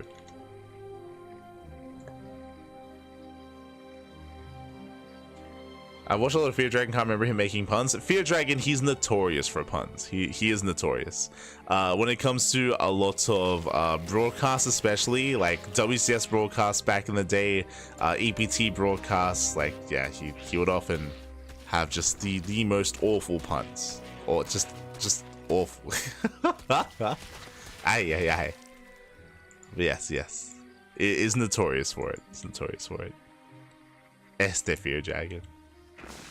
We love him for it, though. We love him for it. Aye. For now, though, we are being somewhat aggressive here with our initial Link Bane. Behind this, both players are joining. Behind this, both players are taking up into Roaches. First Baneling. Ooh, not the best connection here from Cham. First one gets spent. We have 5 more behind this. Ooh, another one spent on the hatchery, actually. So some miscontrol here at a Cham. Yeah, some brutal miscontrol. Cham, he does pull away. And Mixu does defend. Oh! As Cham gets into the mineral line. And he wants some drones, and he's gonna get them. 3? Oh no! Oh my god. They just stack up for a moment there. Nice splits here by Mixu. Does split, does avoid, and in the end, Mixu, he will lose 2. Oh my god. 4. Whew, towards the end there, everything did stack out once. Lings swapped out. Drones were stacked. 4 drones, and a good amount of Lings. Better connections towards the end there by Cham. Much better. And Cham does take a worker lead. Does take an economic advantage.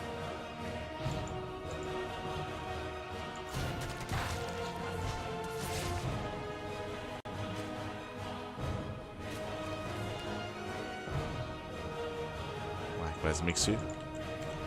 Looking for a way in. Both players are building up their roach counts. I say that Mixu going to be taking up into a lair. Cham is not. Cham is cutting workers. Cham making more roaches. And this is looking like a hatch-based all-in. Yeah, we're going for the all-in. Cham, remember, no lair. No lair for Cham. He has 2 gases and only 2 gases. He's pumping out lings, roaches. Mixu now realizes how much danger he's in. Spine crawlers are on the way.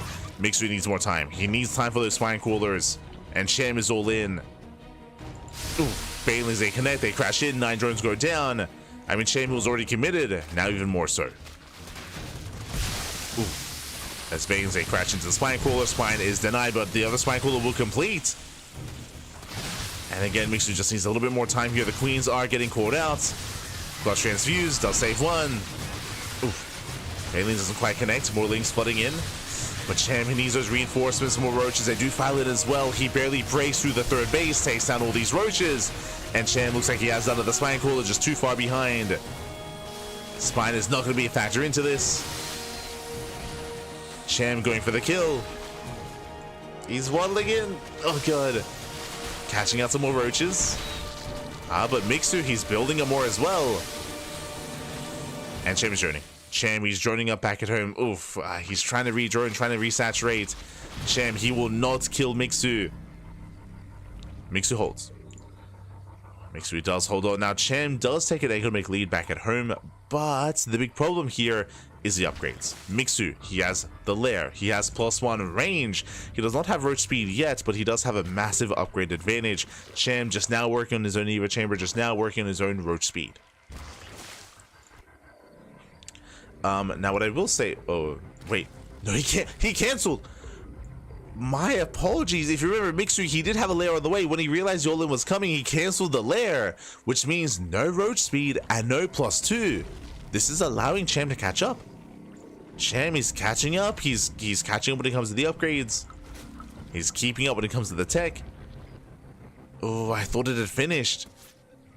Ay, ay, ay. So again, Mixu did react hard to the all-in. I mean, he survived it, that's true, but at a cost. And now suddenly Cham not looking too bad. Oh! Cham not looking too bad here. As Cham is getting into 1-1 upgrades. Roach speed is on the way.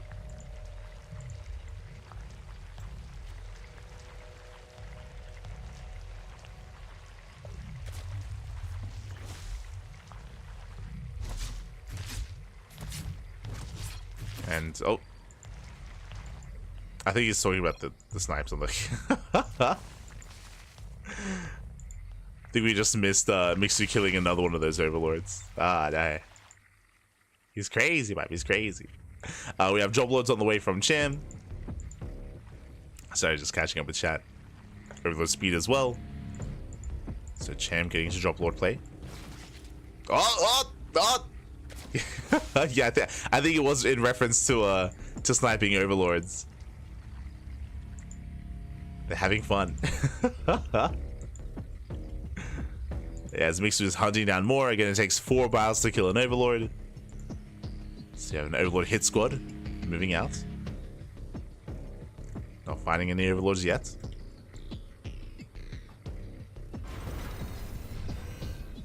Cham, he's maxed out. He's pushing in. And remember, Cham, he has recovered when it comes to his upgrades. Oh. No. Cham, he doesn't get the overlord. No. Yeah, he did misplace his biles. He had enough, but did misplace them. But here we go again. Cham, he's up 20 supply. Oh, he's not fighting with everything, though. Has to pull back. Mixu taking the better fight. At the same time, Cham, he peels off some units, goes for a big counterattack. At the same time, so does Mixu. Cham bleeding out some drones. Mixu losing an expansion. Oh, as boys are being pulled to attack. Aye. Likewise, roaches, they do drop into the main. Getting a couple of drone kills as well. Only a couple. Cham picks up. Dropping back over. Likewise. Oof. Once again, forcing Mixu back home. But now both players are maxed out. There we go. Both players are maxed out. Cham dropping into the main, getting another couple of drones. A couple of workers do go down.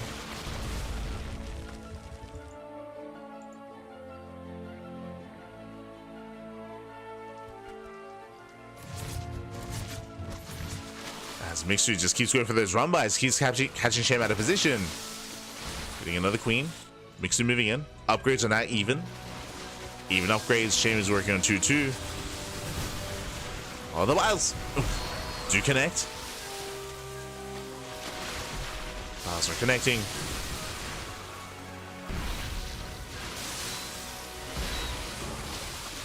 Likewise, Cham started stepping in. Taking a better fight here. Picks up a lot of roaches. At the same time, just running across the map as well. He's had enough of just being the defender. His biles are connecting, but Cham, he's on top of the fourth base once again, getting another kill, forcing another cancel. And likewise gets 2 more drones at the natural, forces back Mixu. Oh, the tunneling claws.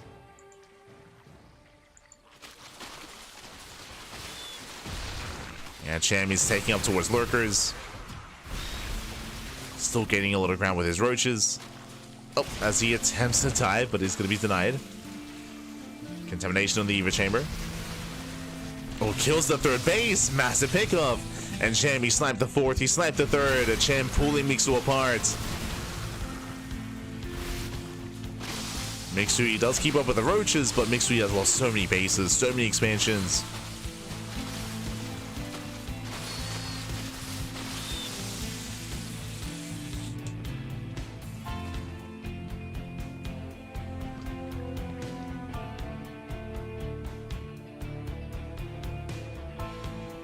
Cham once again moving out, going for his own counterattack. Mixu going for his own push as well, but back at home we have some lunkers to defend, just a handful of them, not too many. I spoke too soon. Game to 4, game to 5 lurkers. Oh, Wilds, they graze the army, lurkers are exposed. Takes down another. 2 lurkers left, still so much damage to the army. And Cham is holding. He's holding on. Likewise, he takes down the third base once again. Ensures that Mixu just cannot expand. And Mixu just running out of steam. GG gets called and Cham takes game number 1. GG. GG, well played. Very chaotic, very back and forth. Initially, Cham's all-in failed, but Mixu did overreact to the all-in, and as a result, he didn't quite have the advantage he otherwise hoped to have. Cham, he was able to catch up when it came to the upgrades, when it came to that advantage, was able to get a fourth base, and due to that lead, Cham, he was able to just pull Mixu apart with Dropper Lords, with Tunneling Claw Roaches, sniping the fourth base over and over again, sniping the third base as well, and ensuring that Mixu could not keep up. Couldn't keep up. GG. Still very chaotic though, very chaotic, very intense. And with that, we're getting into our next game.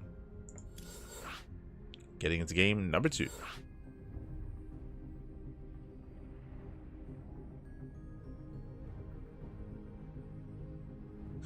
Meanwhile, as we're getting into game 2, it does seem like our lower semifinals, our lower qualifying match is also beginning here. Looks like Gerald did take down Shino 2-0, and Percival, I believe he also took down, oh no, I think he's mid-series. Still mid-series against Master.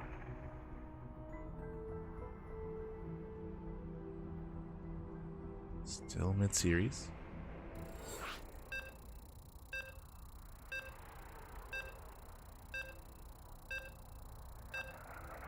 Stepping in.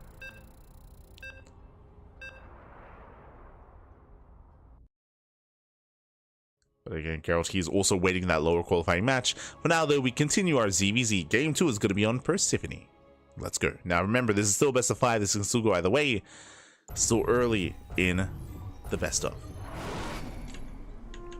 And this morning, in the top left-hand corner of Percival, we have the blue Zerg player. We have the Finnish Zerg down in this series. We'll see if he can bounce back and tie things up. It is Mixu. Representing Clem with his Mlem.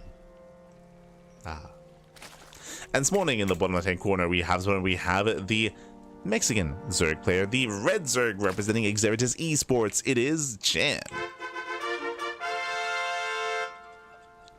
We go. El Chamaco himself, the ZVZ, does continue to get a very chaotic mid to late game there. Mid game, I would say, between Cham and Mixu. But again, thanks to the lead that Cham got early on with his relatively successful all-in, didn't kill his opponent, but did maim him, did cripple him, Cham was able to get that supply lead, that economic lead, and flex that, use that to his advantage to pull Mixu apart, not just with Jobber Lords, but with Tiling Claw Roaches as well.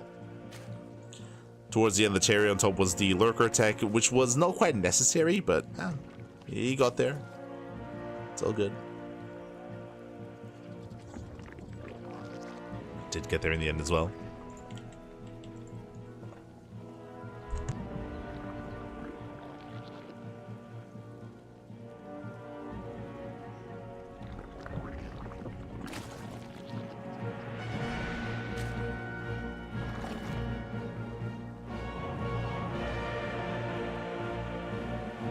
Meanwhile, don't forget to stretch. Don't forget to stretch. Whew. So far, standard openers. Hatch gas pool, nothing crazy here, but welcome one all to Percival. Aside from Magnatha, now that we've wrapped up and gone through Magnatha, we do have a smaller map. One of the smaller maps in the map pool, a shorter rush distance by ground, a more aggressive map here. With this, we can commit to stronger lane bane aggression early on, or we're going to hit some more crisper timings and all-ins as well. Aggression is going to be favored coming into Persephone.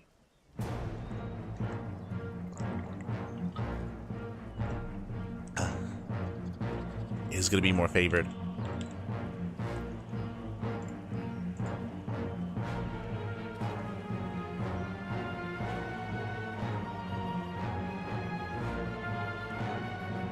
As our players are opening up.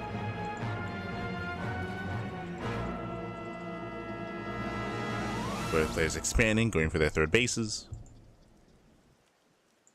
Both players should be going for their Baliness as well. They'll go Baliness for Cham.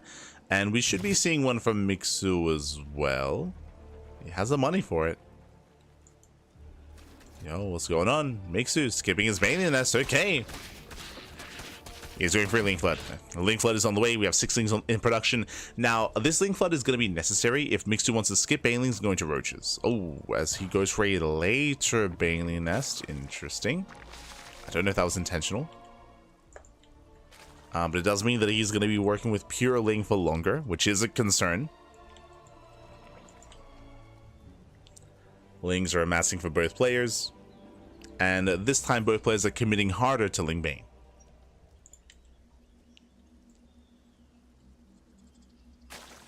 Yeah, committing a lot harder here.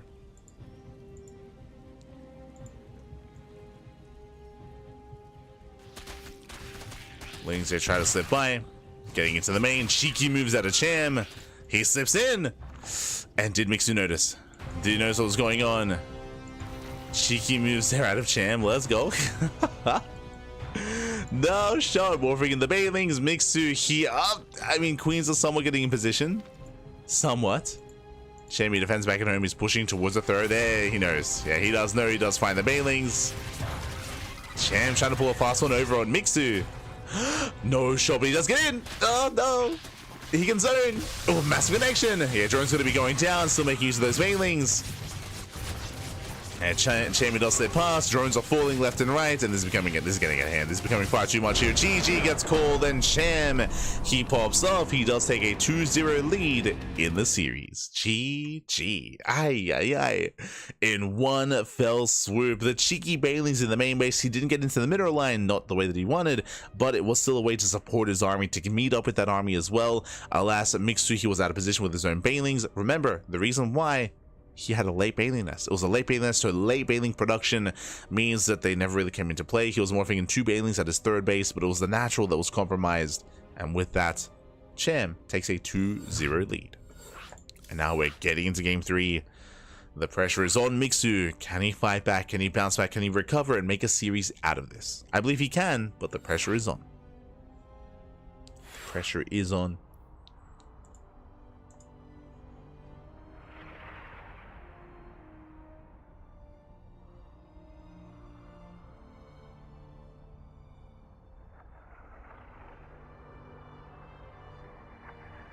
And here we go. We're getting into game number 3. We're going to be loading into Pylon.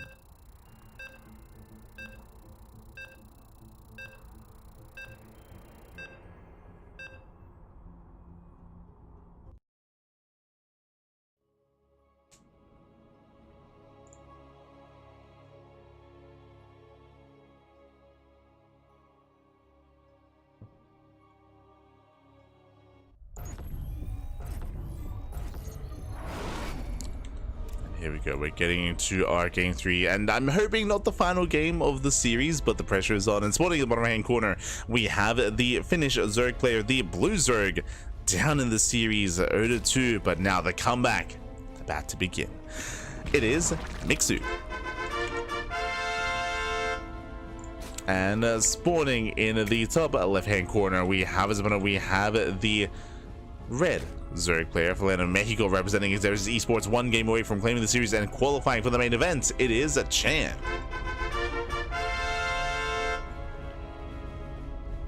Here we go.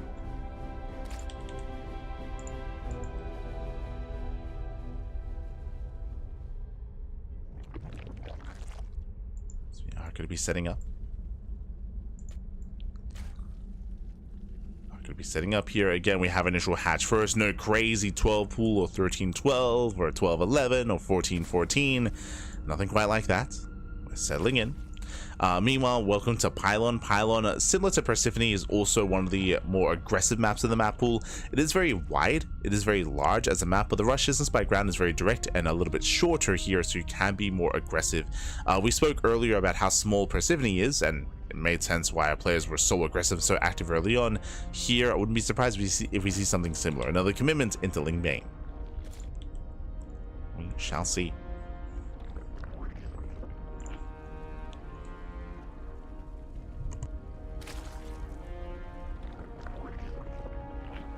As no one is committing into any kind of gasless opener.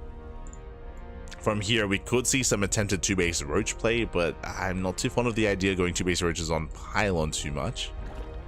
The natural is not as secure as it is on other bases. Sorry, on other maps, I should say. Chat, who's casting Percival versus Gerald? That's a good question. So who's casting tonight? We have ourselves, we have Bomioja, we have Enki. Ooh, I don't know if we have any other casters. True. Yeah, there's no Chicken Man. There's no Steadfast. I don't think anyone's covering it right now, unfortunately. Unless we have a Portuguese caster. True. Like if we have a Brazilian caster, then maybe. But yeah, from as far as I can tell, unfortunately, I don't think anyone's covering that series. But we might be able to catch the tail end of it. Might be able to get there.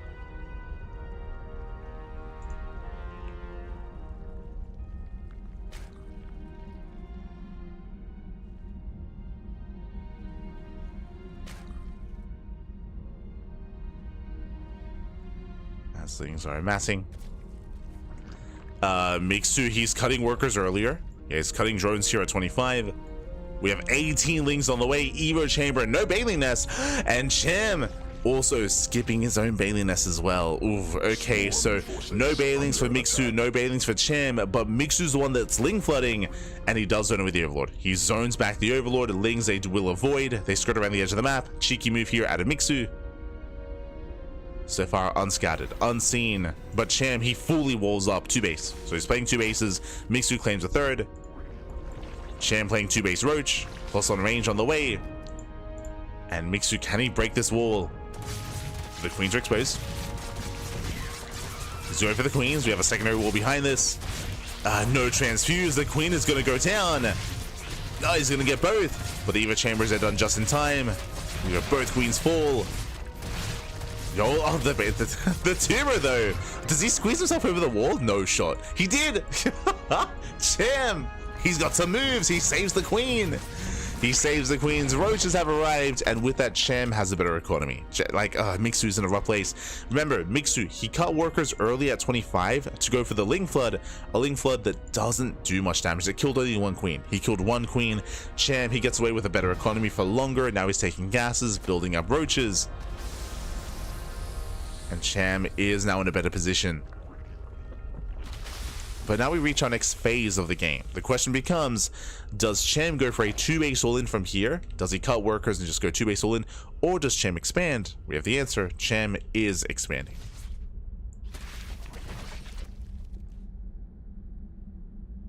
And we'll see if he drones. Behind this, at Mixu, he will have +1 range on the way, so he has faster upgrades. Mixu, he should eventually get a better economy. For now, the worker count is neck and neck. But now he's going to be able to drone up. There is a lair for both players. Both players have their lairs. Roach speed is on the way for Cham. Roach speed is still not on the way for Mixu. Just now starting.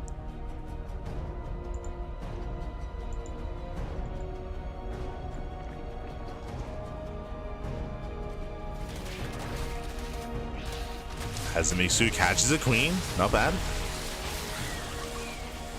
Queen goes down. Nice big off there by Mixu.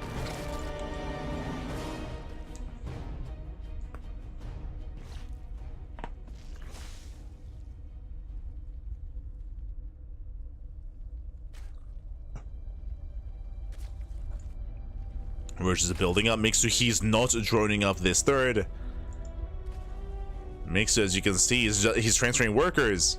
He's not saturated as natural, not even fully saturated in his main base either. He's transferring workers over, making it look like he's droning. And Mixu is going for a big, essentially 2.5 base all in. 2.5 base all in here from Mixu.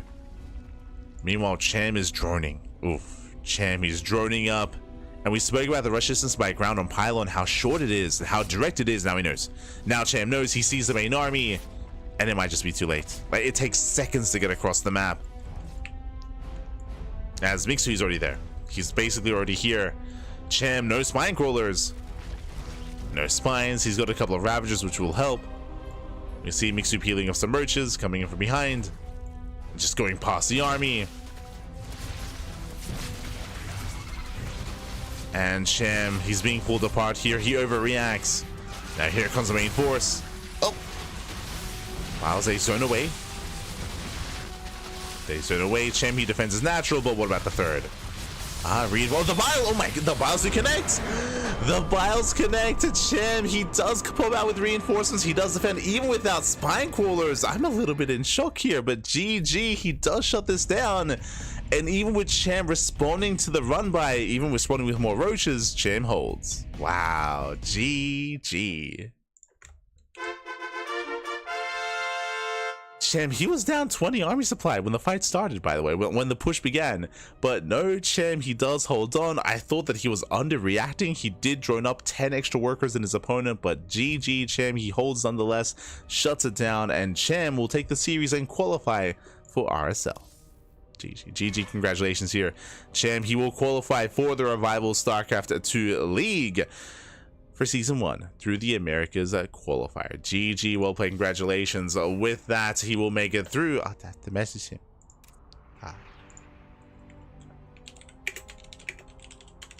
GG, well played. And with that, we have our first player through. We still have one more qualifying match left to go.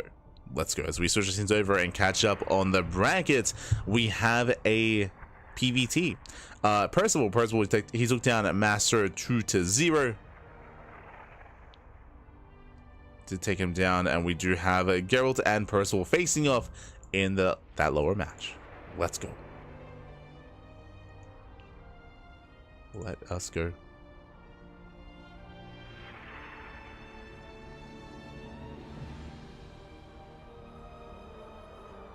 As they are going to be facing off, and we'll see how they do compare to each other here. I mean, they're currently in game 1, I believe. They might be in game 2, but I believe they're only just now getting into game 1, so we'll be able to jump in mid-series. For now, though, we have some downtime. Here we have some time to ourselves before we can jump into that match. Gerald and Percival. Beautiful.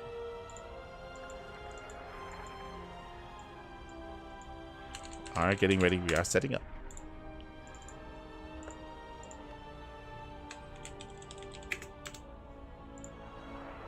As Percival did just join a new team. He did join Little Fairy. So do you have to set that up as well?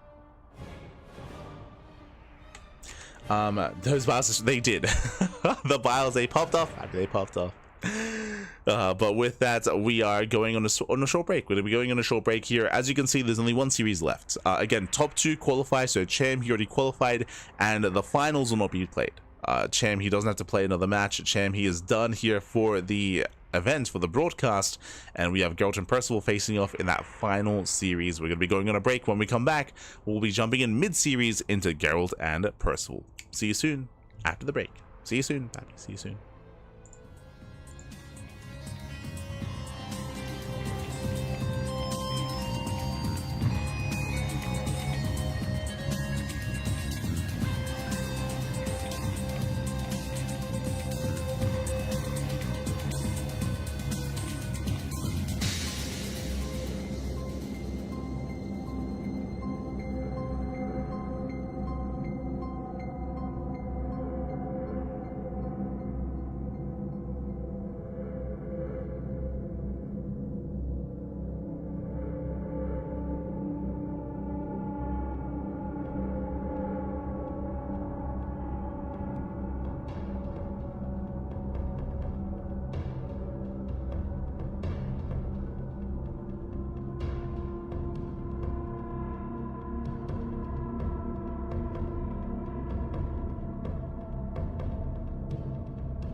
welcome back everyone, welcome back to our second qualifying match of the broadcast of the 2025 Revival RSL Season 1 America's Server Qualifier. We just wrapped up with our first qualifying match. We just had a Cham make it through into the main event, and now we are here to determine who will join Cham in said main event. As spawning in the bottom left hand corner of Ultra Love, we have our Polish Protoss player, the Red Protoss, leading the series 1-0. It is Gerald.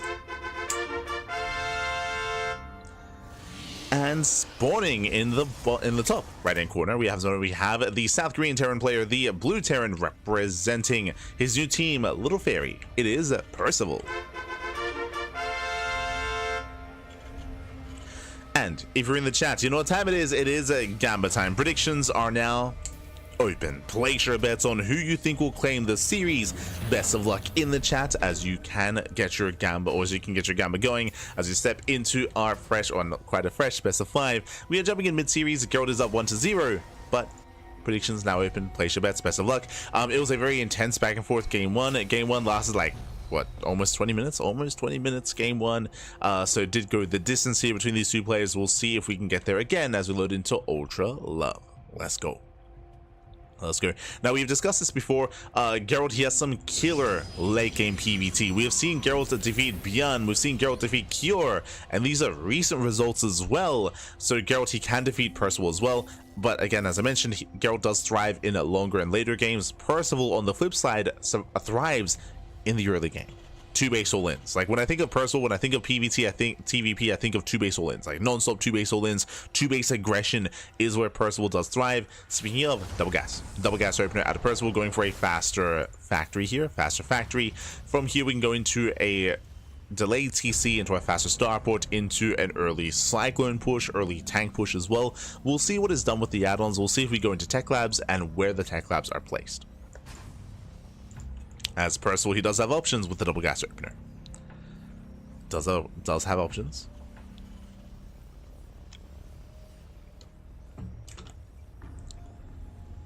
West Coast server. They do alternate. For Korea versus Europe, I believe they flip a coin. They flip a coin when it comes to starting server, but they alternate between West and Central. So back and forth. That is typically how, or that is just traditionally how tournaments are played between Korea and Europa.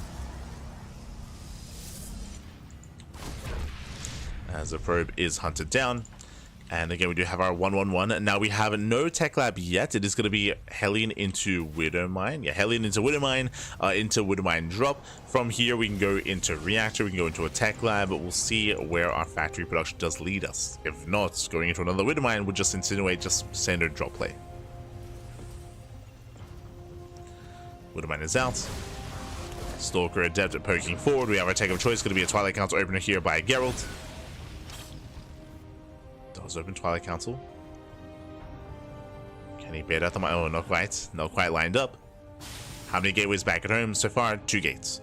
Did I say 2? 3. There we go. 3rd gateway gets thrown down. So 3-gate blink out of Gerald. Very safe play from our Polish Protoss player. Up. Ooh, does bait out the mine shot. Nicely done. Baits out the mine, but the rest of the army does respond. Another Widowmine has arrived. And Percival, he will hold. And again, it was a double Widowmine opener. So with that, Geralt, upon seeing both Widowmines, he knows no tech lab. He knows there is no tech lab. Ooh, as the Stalker does not recall back home. But he knows that a drop is coming his way. And there's no fast tank. There's no fast cyclone. The tech lab here is delayed. So delayed tank production here out of Percival. He's moving out. Back at home, Geralt, he expands. Goes for a 3-gate opener, delayed gases into a faster nexus. So a bit of a safer economic build here by Gerald.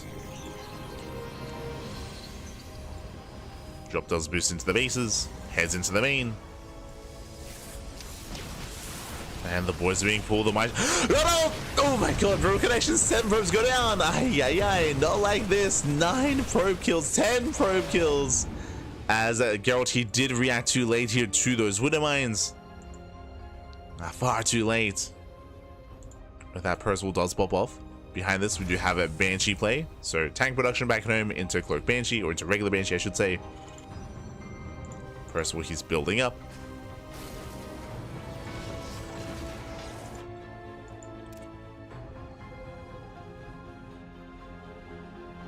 As Gerald is being active.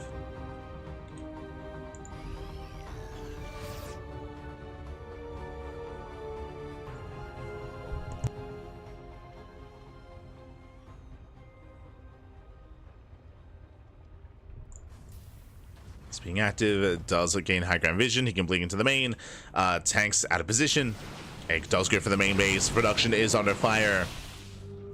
So lazy production. And Percival, he doesn't care. He's just going for the all-in. He just sends everything across the map. 2 tanks, the Banshee, the Medevac as well. Boys are being pulled. SCVs are falling. And it's all or nothing for Percival as he bleeds out 8 SCVs. Ooh, and a Banshee.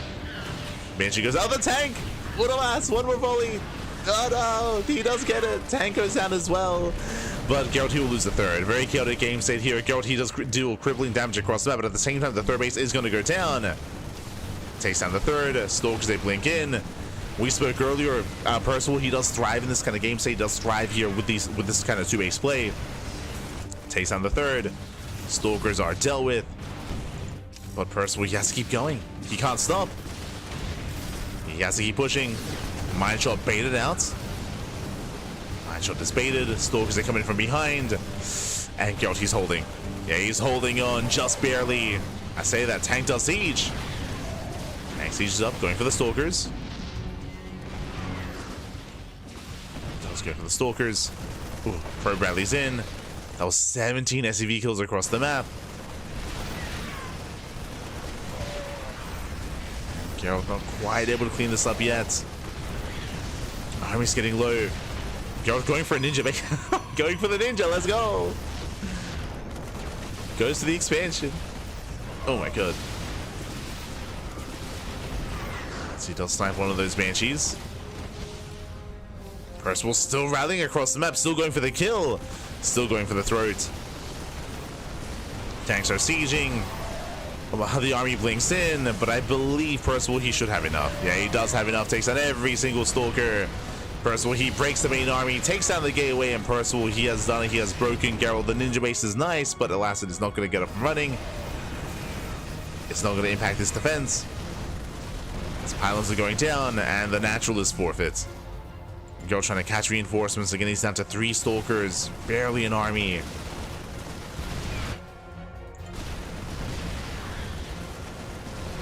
And GG gets called. There's just too much to handle, and Percival, he will tie the series 1-1. Whew, GG. Series is tied up, and we're going into game number 3. And again, this can go either way. Again, game 1 was a lot longer of a game. Game 2 here on Ultra Love, Percival, he just moved out on 2 bases. He did open up double wood mine, but of course did go into early tank production behind that. I say early, a little bit of a more delayed tank production outside of going for a faster tech lab, but still was able to pop off, still was able to get across the map, and still able to catch Gerald with his pants down. GG. GG, well played with that. Percival does tie things up, and now we're going to game 3 to determine who will take a lead in the series, who will take that advantage. Let's go. As we are loading into Persephone.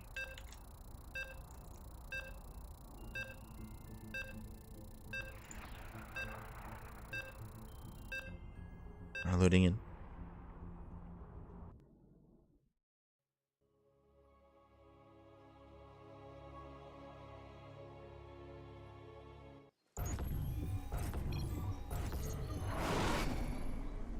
And spawning in the top left hand corner of Persephone, we have our Polish Protoss player, the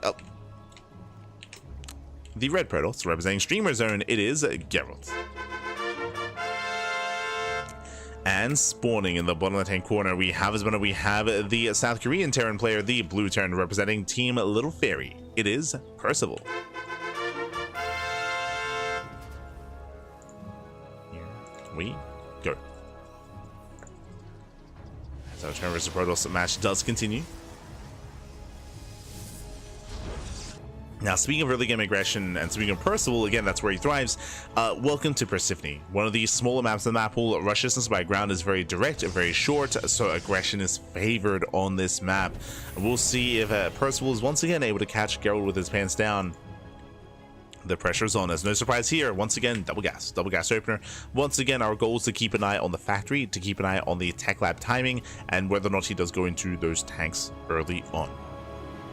or even early Cyclones. There are options.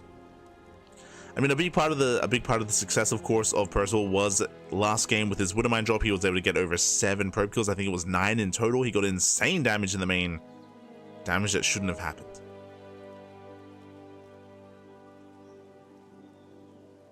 Did lead to a lot of his success. Initially, Reaper Opener. Buenas noches. Buenos días. Buenos días. Buenas noches. Bienvenidos. It is 11:30 a.m. here in the morning.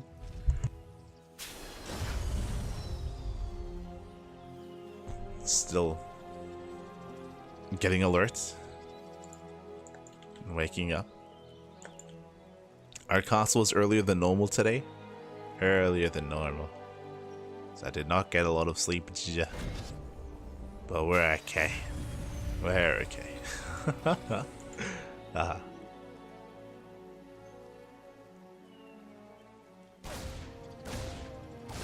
We're almost there. We've almost made it.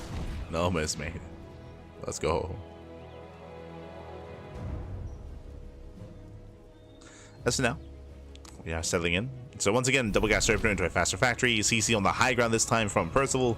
Going for the add-on swap. Okay, so we are mixing it up here. Add-on swap into reactor to Hellion. And why is this reactor to Hellion? Because we have a proxy starport across the map. This should be for a Hellion drop opener. So once again, an aggressive build, but a different build this time from Percival. Aggression nonetheless. As Hellion's going to be amassing, and the starport is halfway done. From the side of Gerald, once again, we do have a safety shield battery here at the natural. Twilight Council opener, which we're going for extra gateways into 2 3-gate blink into a 3rd base. But it's on Gerald to figure out what's going on, as he has yet to scout. He does have a Stalker on patrol. Let's have that at least. There we go, medevac is on the way. And here come those Hellions. They're coming out.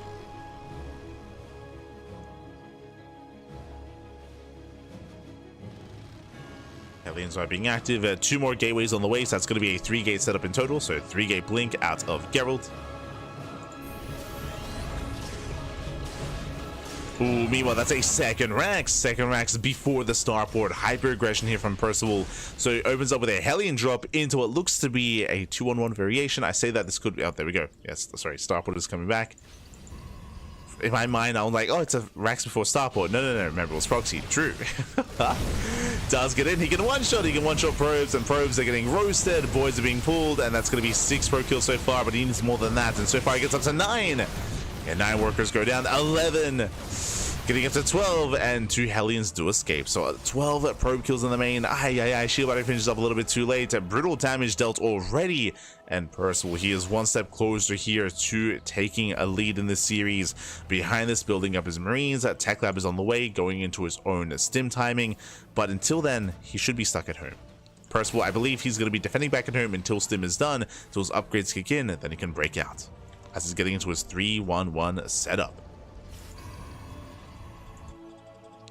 So far, strong start. Percival, he does have the better economy than Gerald, as he's up in workers and he has mules on top of that. Likewise, this drop can always go back in, so it's forcing Gerald to keep supply busy back at home as well. This is a bold move. Percival moving out ahead of time. Stim only just now began. Okay, it's calming down. Does calm down, does set up. He has set his trap. Gerald, he does face check, and tank shots are going to go up. He gets 1 volley, we get 2. 2 volleys go off. 1 stalker goes down. Every stalker counts, especially this early on, and the drop comes back in. It goes back in, gets 1 more probe kill. Oh, did I say 1? He gets 2. 2 more workers go down. This is still so fast. This is 14 probe kills in total. Oh god, no, not again. Oh, he pulls away. 2 probes that lost mine time as well. Random SCV, and here comes Percival. Here he comes. Now this is a very beyond push. He's pushing out on 2 bases. No stim. Stim is still not done, but he has a hefty amount of tanks, and he wants to get within range. Does siege. Does siege up. Oh, gets a volley up. Volley goes off, and Percival, his win conditions to get the tanks within range of the 3rd base of the natural as well. He's almost there. Charge is not ready. Stalkers, they come in from behind. Tanks, they will zone. Percival moving further in. Gerald trying to catch reinforcements. Charge is now done. With charge finishing, I believe Gerald, he has enough. I believe he should have enough here. Yeah, Zealous, they will clean this up. The charge lots on their own. Who needs stalkers when you have charge lots? There we go. 3 tanks go down. Phew, Gerald holds. Gerald, he holds on. That was a big loss there for Percival. Throwing away 3 tanks. He had momentum, that is true, but he got too excited. Percival, he got too excited. Remember, imagine if he had moved out with this army, with 3 tanks and all these marauders, all these marines. That would have been terrifying. Gerald, he may not have been able to stop that. But again, Percival, he was a bit premature. Now he's going for a double drop into the main. Gerald pushing towards the natural. The natural base is exposed. No tanks, no bunker. Widow mines on the high ground. Zealous, they do charge in. And there's going to be messy defense here for Percival. At the same time, he drops across the map. Depowers the gateways. Does depower. Boys are being pulled. I think it's going to be messy defense here from Percival, but at the same time, across the map, he is trading well. Oof. And Maestro on the mineral line. 12 SCVs go down to defend. Gerald, he recalls back home. Does recall. It's going to be another 13 probe kills. Oh my god. Catching out more. It is getting as much economic damage as possible. 17 probes. And Percival, he gets away. Does get away. Widow Mine should not reset. Oh my god. Barely not. And yes, Percival, he may have lost a little workers back at home. He may have lost 12 SCVs, sorry, 13 SCVs. He still has a higher worker count. He still has mules, still has a better economy. And here comes the next wave. Now, Percival, he is still lacking an army here. He does have a little supply to work with, but he has to bring it all together. Gerald, he moves out with those stalkers.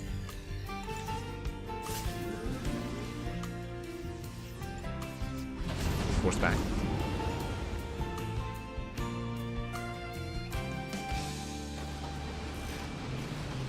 Great job moving in.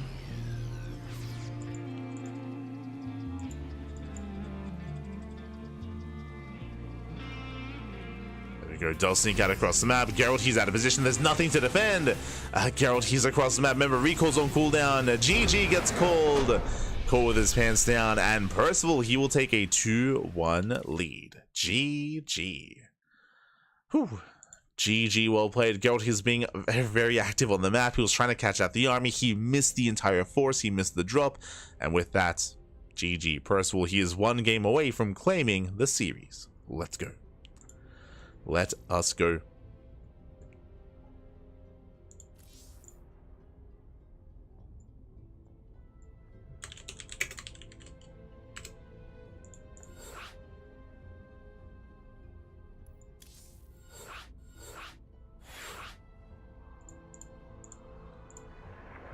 So we're getting to the next game. And getting into game number 4 here, potentially the final game of the series. Potentially. I'm hoping not. I'm hoping we get a back and forth here. But the pressure is now on Gerald. We'll see if he can recover as we load into ley lines. Let's go. Let's go. There were some good moments for Gerald, if you recall, when it came to cleaning up those 3 tanks. That was a good moment for him, but alas, it was still very chaotic afterwards, where he had the counter drop play, the counter harass, the counter aggression. Just so much economic damage done throughout that entire game. And again, it was all on 2 bases for Percival. Like, again, that's where he's in his element, on 2 bases. If we can get beyond that, if we can get up to 3 base saturation, that's where I would favor our Protoss. But here we go, spawning in the right hand corner of ley lines. We have our red Protoss player down in the series. We'll see if he can bounce back. We'll see if he can force the ace match. It is Gerald for Stream Reserve. And spawning in the bottom left-hand corner, we have his opponent. We have the South Korean Terran player, the Blue Terran, representing Little Fairy. It is Percival. 1 game away from qualifying for the main event. One more game is all he needs. Let's go. So we are setting up once again, no surprise, double gas opener. Every single game so far, it's been double gas into faster tech, faster factory, faster starport. Last game, this led into a proxy starport into a Hellion drop into the main. the game before that, it led into an early tank push. We'll see where Percival takes us from here.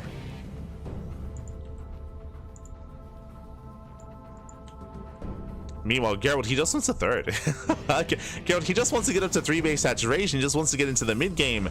Again, that's where Gerald, that's where he can take it to the best Terrans in the world. That's where he's beaten Byeon, he's beaten Cure. He's beaten the best Terran players in South Korea. But only if he can get there. If he can survive the early game. As here comes that factory.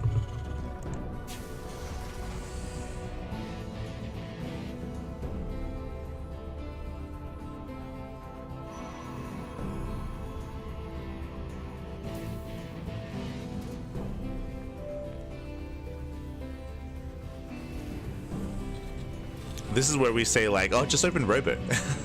just go for a Robo-based opener. Aye. But that's not what Gerald's built for. For those who are curious, Robo-based openers are just really safe. They're like hyper safe.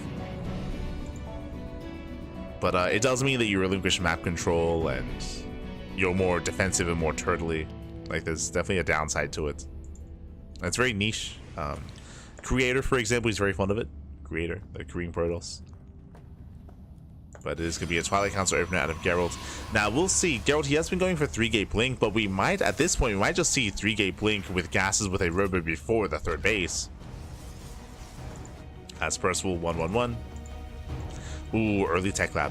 This is a Rax into Factory, into Reaper, into Tech Lab. This time, no Hellion. This time, no Widowmine. Really fast Tech Lab into an early Cyclone, and this can lead into an even earlier tank after this. We're expecting a medevac. Otherwise, we could see a Tech Lab into Banshee. But we do have the initial Cyclone opener. Yep, medevac is on the way. And we'll see if this is Cyclone into a second Cyclone or Cyclone into an early tank. Meanwhile, we just see Gerald going for his third gateway. Every game so far in this series, he has gone 3-gate blink. Ooh, not this time though. Do you see what I see? That's a 4th gateway. We have an aggressive build this time instead. So 4-gate blink out of Gerald, not 3-gate. Whose Nation moves out. We can see, yep, it's going to be Cyclone into tank. We're going for an early tank drop. Now, who do I favor in this kind of game state here? It is going to be hyper aggressive out of Percival as he does move out. He is spotted. I believe Gerald should be okay. He has a safety shield battery. I think I do favor Gerald here. This is warping in Stalkers. Takes out the Marines. Cyclone snipes the Sentry. Oof. Sentry goes down. Going for a Stalker. But again, the shield battery is done.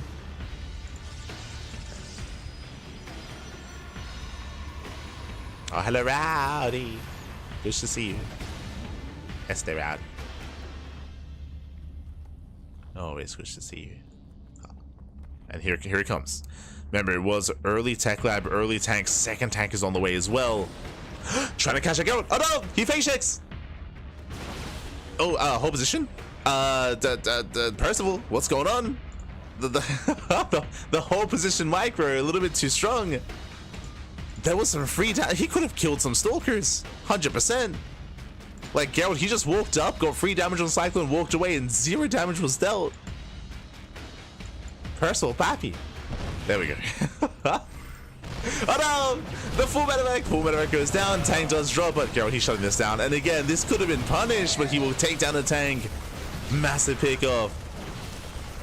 And Gerald, he's not done. He gets a third base behind this, extra warp pins, 4 Stalkers at a time. Percival, he's in trouble.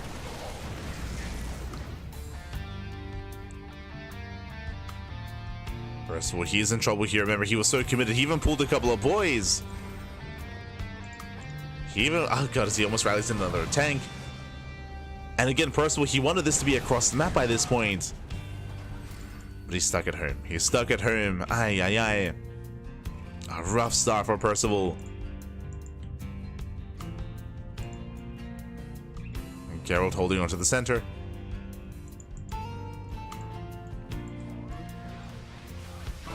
This time takes advantage of it. Takes down a couple of Marines. Cutting back.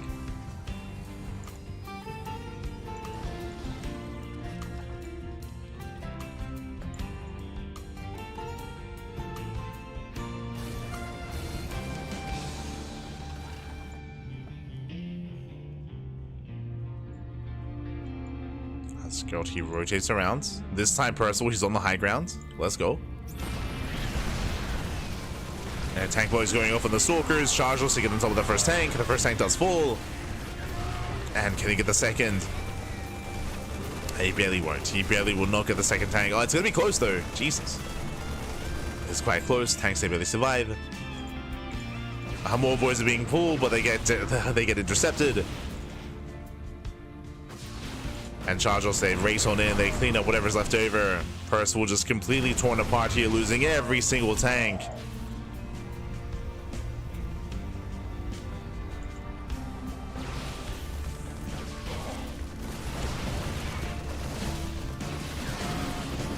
As more boys are being pulled, the Widowmans have arrived. Go behind this on 3-base saturation. Gerald takes the lead. Now getting into Storm.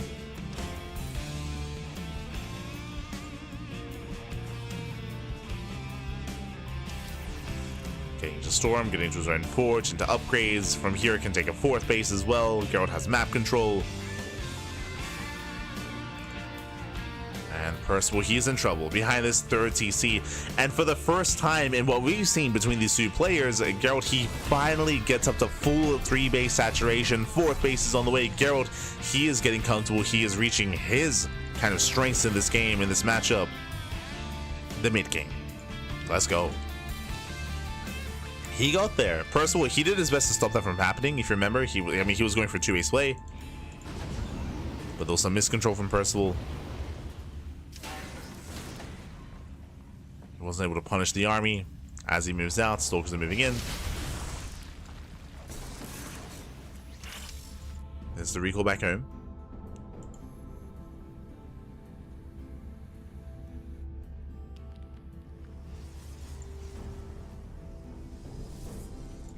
Does recall. Percival, he does go for the drop into the main. It is spotted. Does boost in. Recall just spends, which means the main base is exposed. Recall's on cooldown. Drops are going in, but there is a defensive warp in. Storm as well. Storm pops up. Oh, another storm. Another storm connects. Bio Army is still trading somewhat well. Denies the warp in. Drops into the 3rd.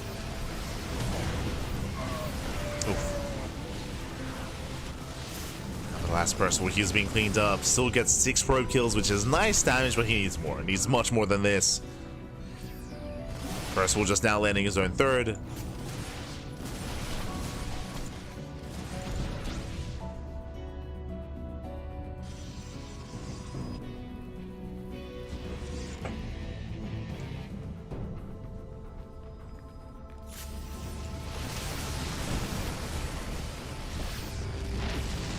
When he rotates over.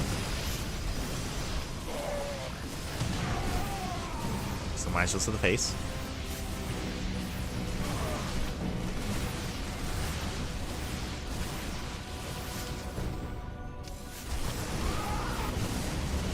And Percival's going to be a tough hold here for him. We have some decent mine connections though. Widow mines are popping up, but there's barely a bio army here. 2 more shots. They do connect. That's all the Percival we have left. Here we go. The storms come in. And there's plenty of storms. Arguably too many storms and not enough gateway units. But it should still be okay. Gets into the middle line. Massive storms once again. Oh god, the storms, they just keep going. They keep going. GG. And Gerald ties up the series 2-2. We are going to the ace match. Whew. GG. We're going all the way to game 5, and we'll see how this story ends. We'll see who's able to qualify for the main event. So we have 1 match left here in the series. And again, Percival just had a really rough start to the game. He had a lot of momentum. He had a lot of potential. But if you remember, he was on what looked to be stop position.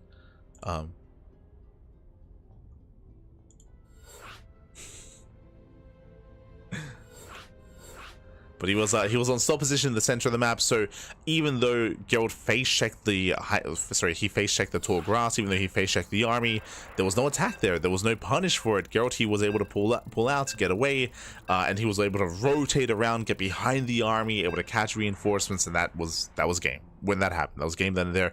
If you remember, that's when Gerald killed 3 tanks. He was able to kill 3 tanks, clean up the first force, and Percival, he was just limping along from that moment. In the end, he wasn't able to recover.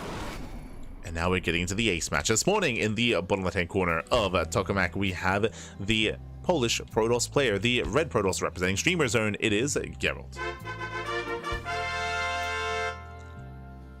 And spawning in the top right-hand corner, we have the South Korean Terran player, the blue Terran, representing Team Little Fairy. It is Percival.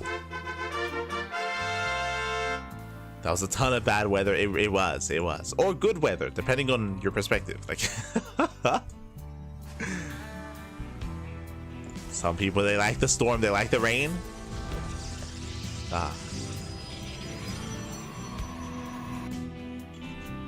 They stand out there, looking up into the clouds. They just let the storm take them, papi. Oh no. It's like Clem. Clem, he likes storm.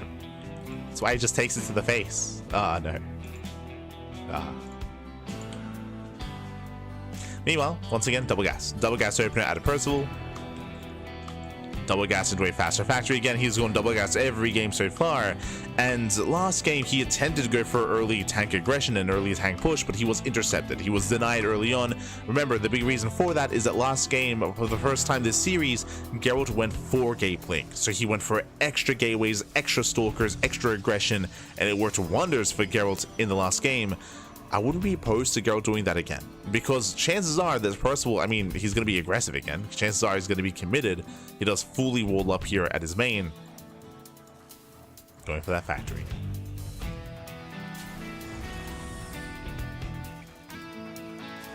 Zealot's undecided about their feelings towards the weather. Oh no.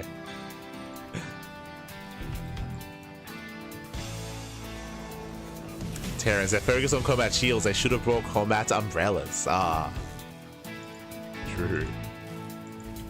Imagine if I was gonna say, I mean, it's basically, this is the case in AoE, right? In Age of Empires, where certain units, they have like the ability to like raise their shield. It was in Warcraft 3 as well, right? I'm just picturing Protoss Storm coming in, and Terran Marines, they raise up their combat shield to like protect them from the weather. Let's go. They raise their shields like 300 style. They fight in the shade, papi. Let's go.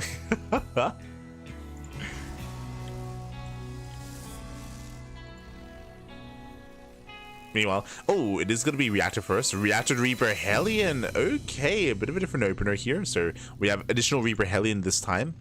We're not going for the faster tech lab. Now, the purpose of Reaper Hellion is to get early economic damage, is to get into mineral lines, and is to roast up or to get those probe kills. We'll see if we can.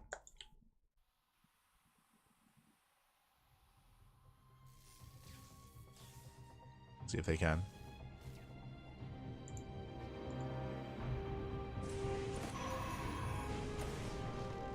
This Percival, he does move out.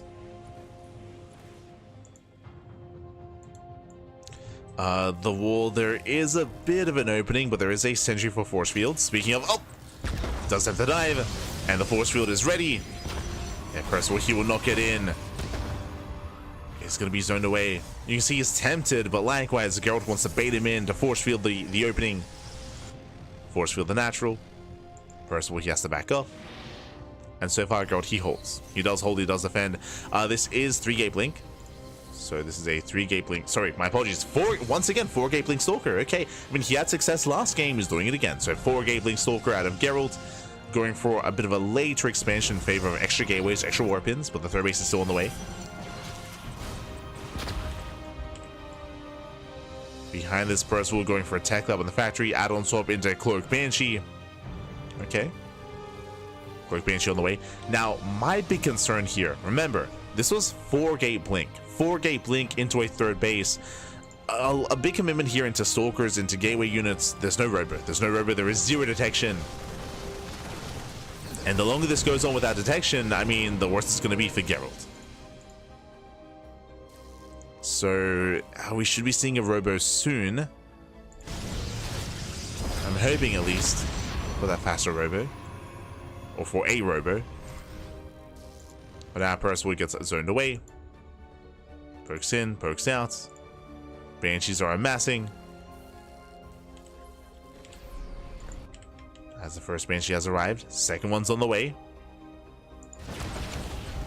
At this point, we should get a robo out. But we have charge in production, gas is now being taken. With these gases being taken, we can now afford further tech. There it is, robo's on the way, but this is a late robo from Gerald. If the first Banshee was already here, damage would be being done.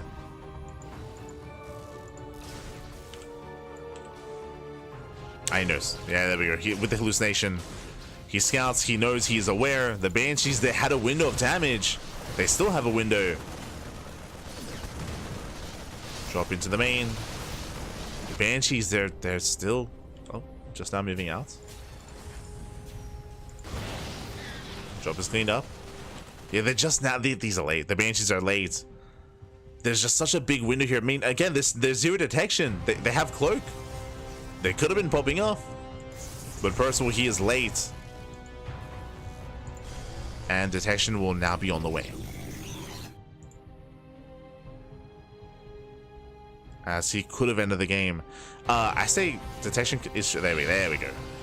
Observers being chronoed. Banshees, they make their way across the map. They will hit the natural damage. Damage is still going to be done as there's no army in position. Getting 4 or 5 probe kills, not bad. There's the recall, getting up to 7 kills. But this could have been so much more.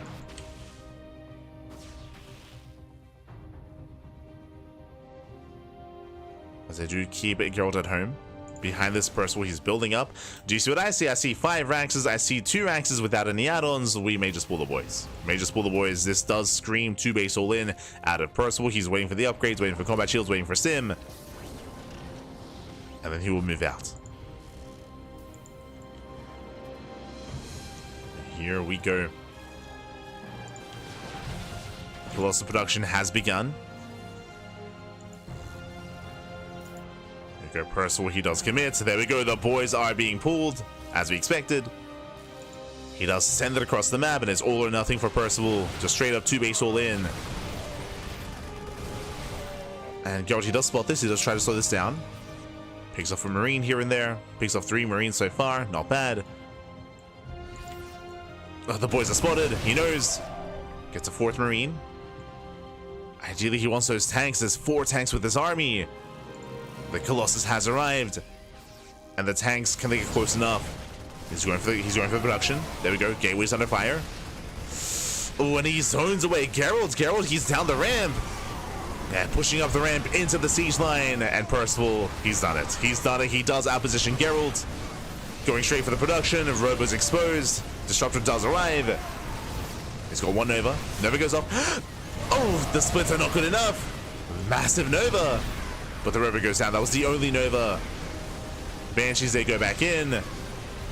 And Percival, again, like he has done it. Gerald, he didn't see this coming ahead of time. He wasn't able to slow this down. Stalkers are falling.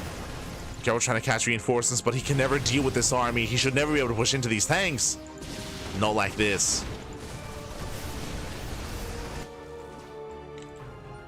As again, there are just no charge lots. Without zealots, how do you break a tank line? You don't. There's the recall, attempted recall is denied. Boys are being pulled, and Percival, he has done it. We go for the desperation dive. Ooh, Colossus goes down. GG gets called, and Percival, he will qualify for the 2025 RSL Revival Season 1. GG. GG, well played. Non-stop 2 base play out of Percival. We did see Gerald fight back, and he was able to do so on some of these maps where he was able to force a longer game, specifically ley lines. Ley lines, he was able to deny the push, deny the all-in, slow it down, and get into a 3 and 4 base economy. That is where Gerald did thrive, but in the early game, 2 base all-ins, that is where Percival does thrive, and that's how he won every game in this series. Non-stop 2 base play, GG, well played, and Percival qualifies. Percival, he does qualify. congratulations. And my condolences to Gerald. He played really well. And I do think that Gerald, he's deserving to be in the event. I wouldn't be surprised if we do see hopefully we do get another, hopefully we do see Gerald at the next qualifier. So there's going to be a Korean qualifier tomorrow and a European qualifier on Sunday. And in that European qualifier, we should be seeing Gerald once again, but there's going to be a lot of competition there. A lot of the European scene is going to show up for that, so not going to be easy, but he will have another chance. We'll have another chance. Oh, let's go.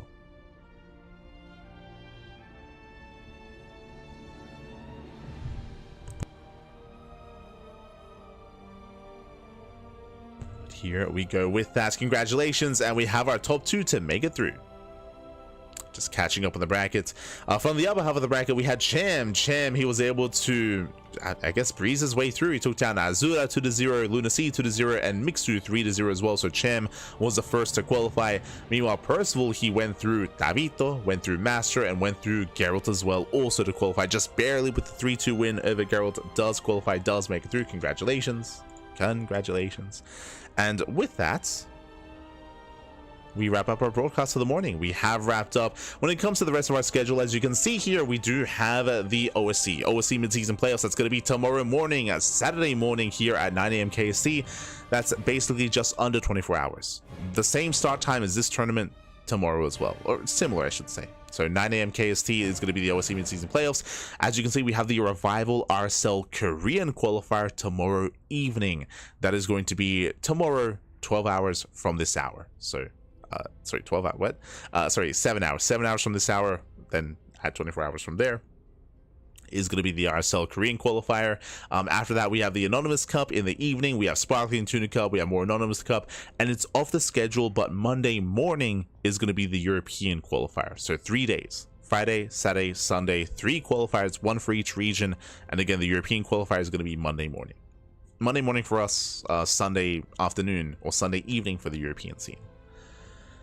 So 3 days of qualifiers, and of course we have plenty more StarCraft to come, but not today. Today we only had the RSL morning qualifier just here this morning, and we're going to be having the afternoon off. Going to be having it off here, and again, it's going to be a really busy time in StarCraft with Dallas around the corner, with Star Zagora, with GSL Season 2, and with Home Story Cup as well. So there's a lot of content, a lot of StarCraft on the horizon here. What are you wearing? Nothing at all. Oh no. But I hope you all enjoyed yourselves. I hope you had a great time. And when it comes to the main RSL event, we won't be casting it live. I believe they're going to be setting up a studio. They're going to be setting up a studio in Korea, and they're going to be having like a studio broadcast. And I believe their plan is to have an offline finals where they fly in the top players to have like that finals brackets kind of played out in Korea. So best of luck to Tasteless, to Gemini, to State, and Ziggy, and all those working behind the scenes. Bomyoja was adminning today, so a big shout out to Bomyoja as well for working and for making sure that everything was running as smoothly as possible. We might be able to cover it via replays. It depends what kind of system RSL have, but if they do provide replays, then we will be providing replay coverage most likely. But yeah, a lot of StarCraft on the horizon. EWC is next month as well. A lot of StarCraft to come. Otherwise, thanks for watching. Thanks for tuning in. We do appreciate it. We're going to be heading off here for the day. I do apologize for not streaming or for not having any kind of ladder sessions on my personal channel this week, but it has been just a really intense week and I haven't really had too much time to ladder. Some other things have been happening IRL as well, so I just haven't had much free time. Likewise today as well, so I do apologize for that. Later on this evening, we should be streaming some Final Fantasy. But when it comes to StarCraft ladder, I can say maybe next week, papi, next week. But otherwise, thanks for watching. Thanks for tuning in. Again, tomorrow we're gonna be live with the OSC mid-season playoffs. We got you covered. Got you covered with OSC. That'll be tomorrow, and more RSL, of course, over the weekend. Otherwise, thanks for watching. We're gonna be heading off. We're gonna be streaming, so we're gonna be raiding another StarCraft 2 streamer who is live at the moment. Who can we raid? Let's go. Your parting is streaming. Let's go. I see parting. I see Nina. Cyan is casting.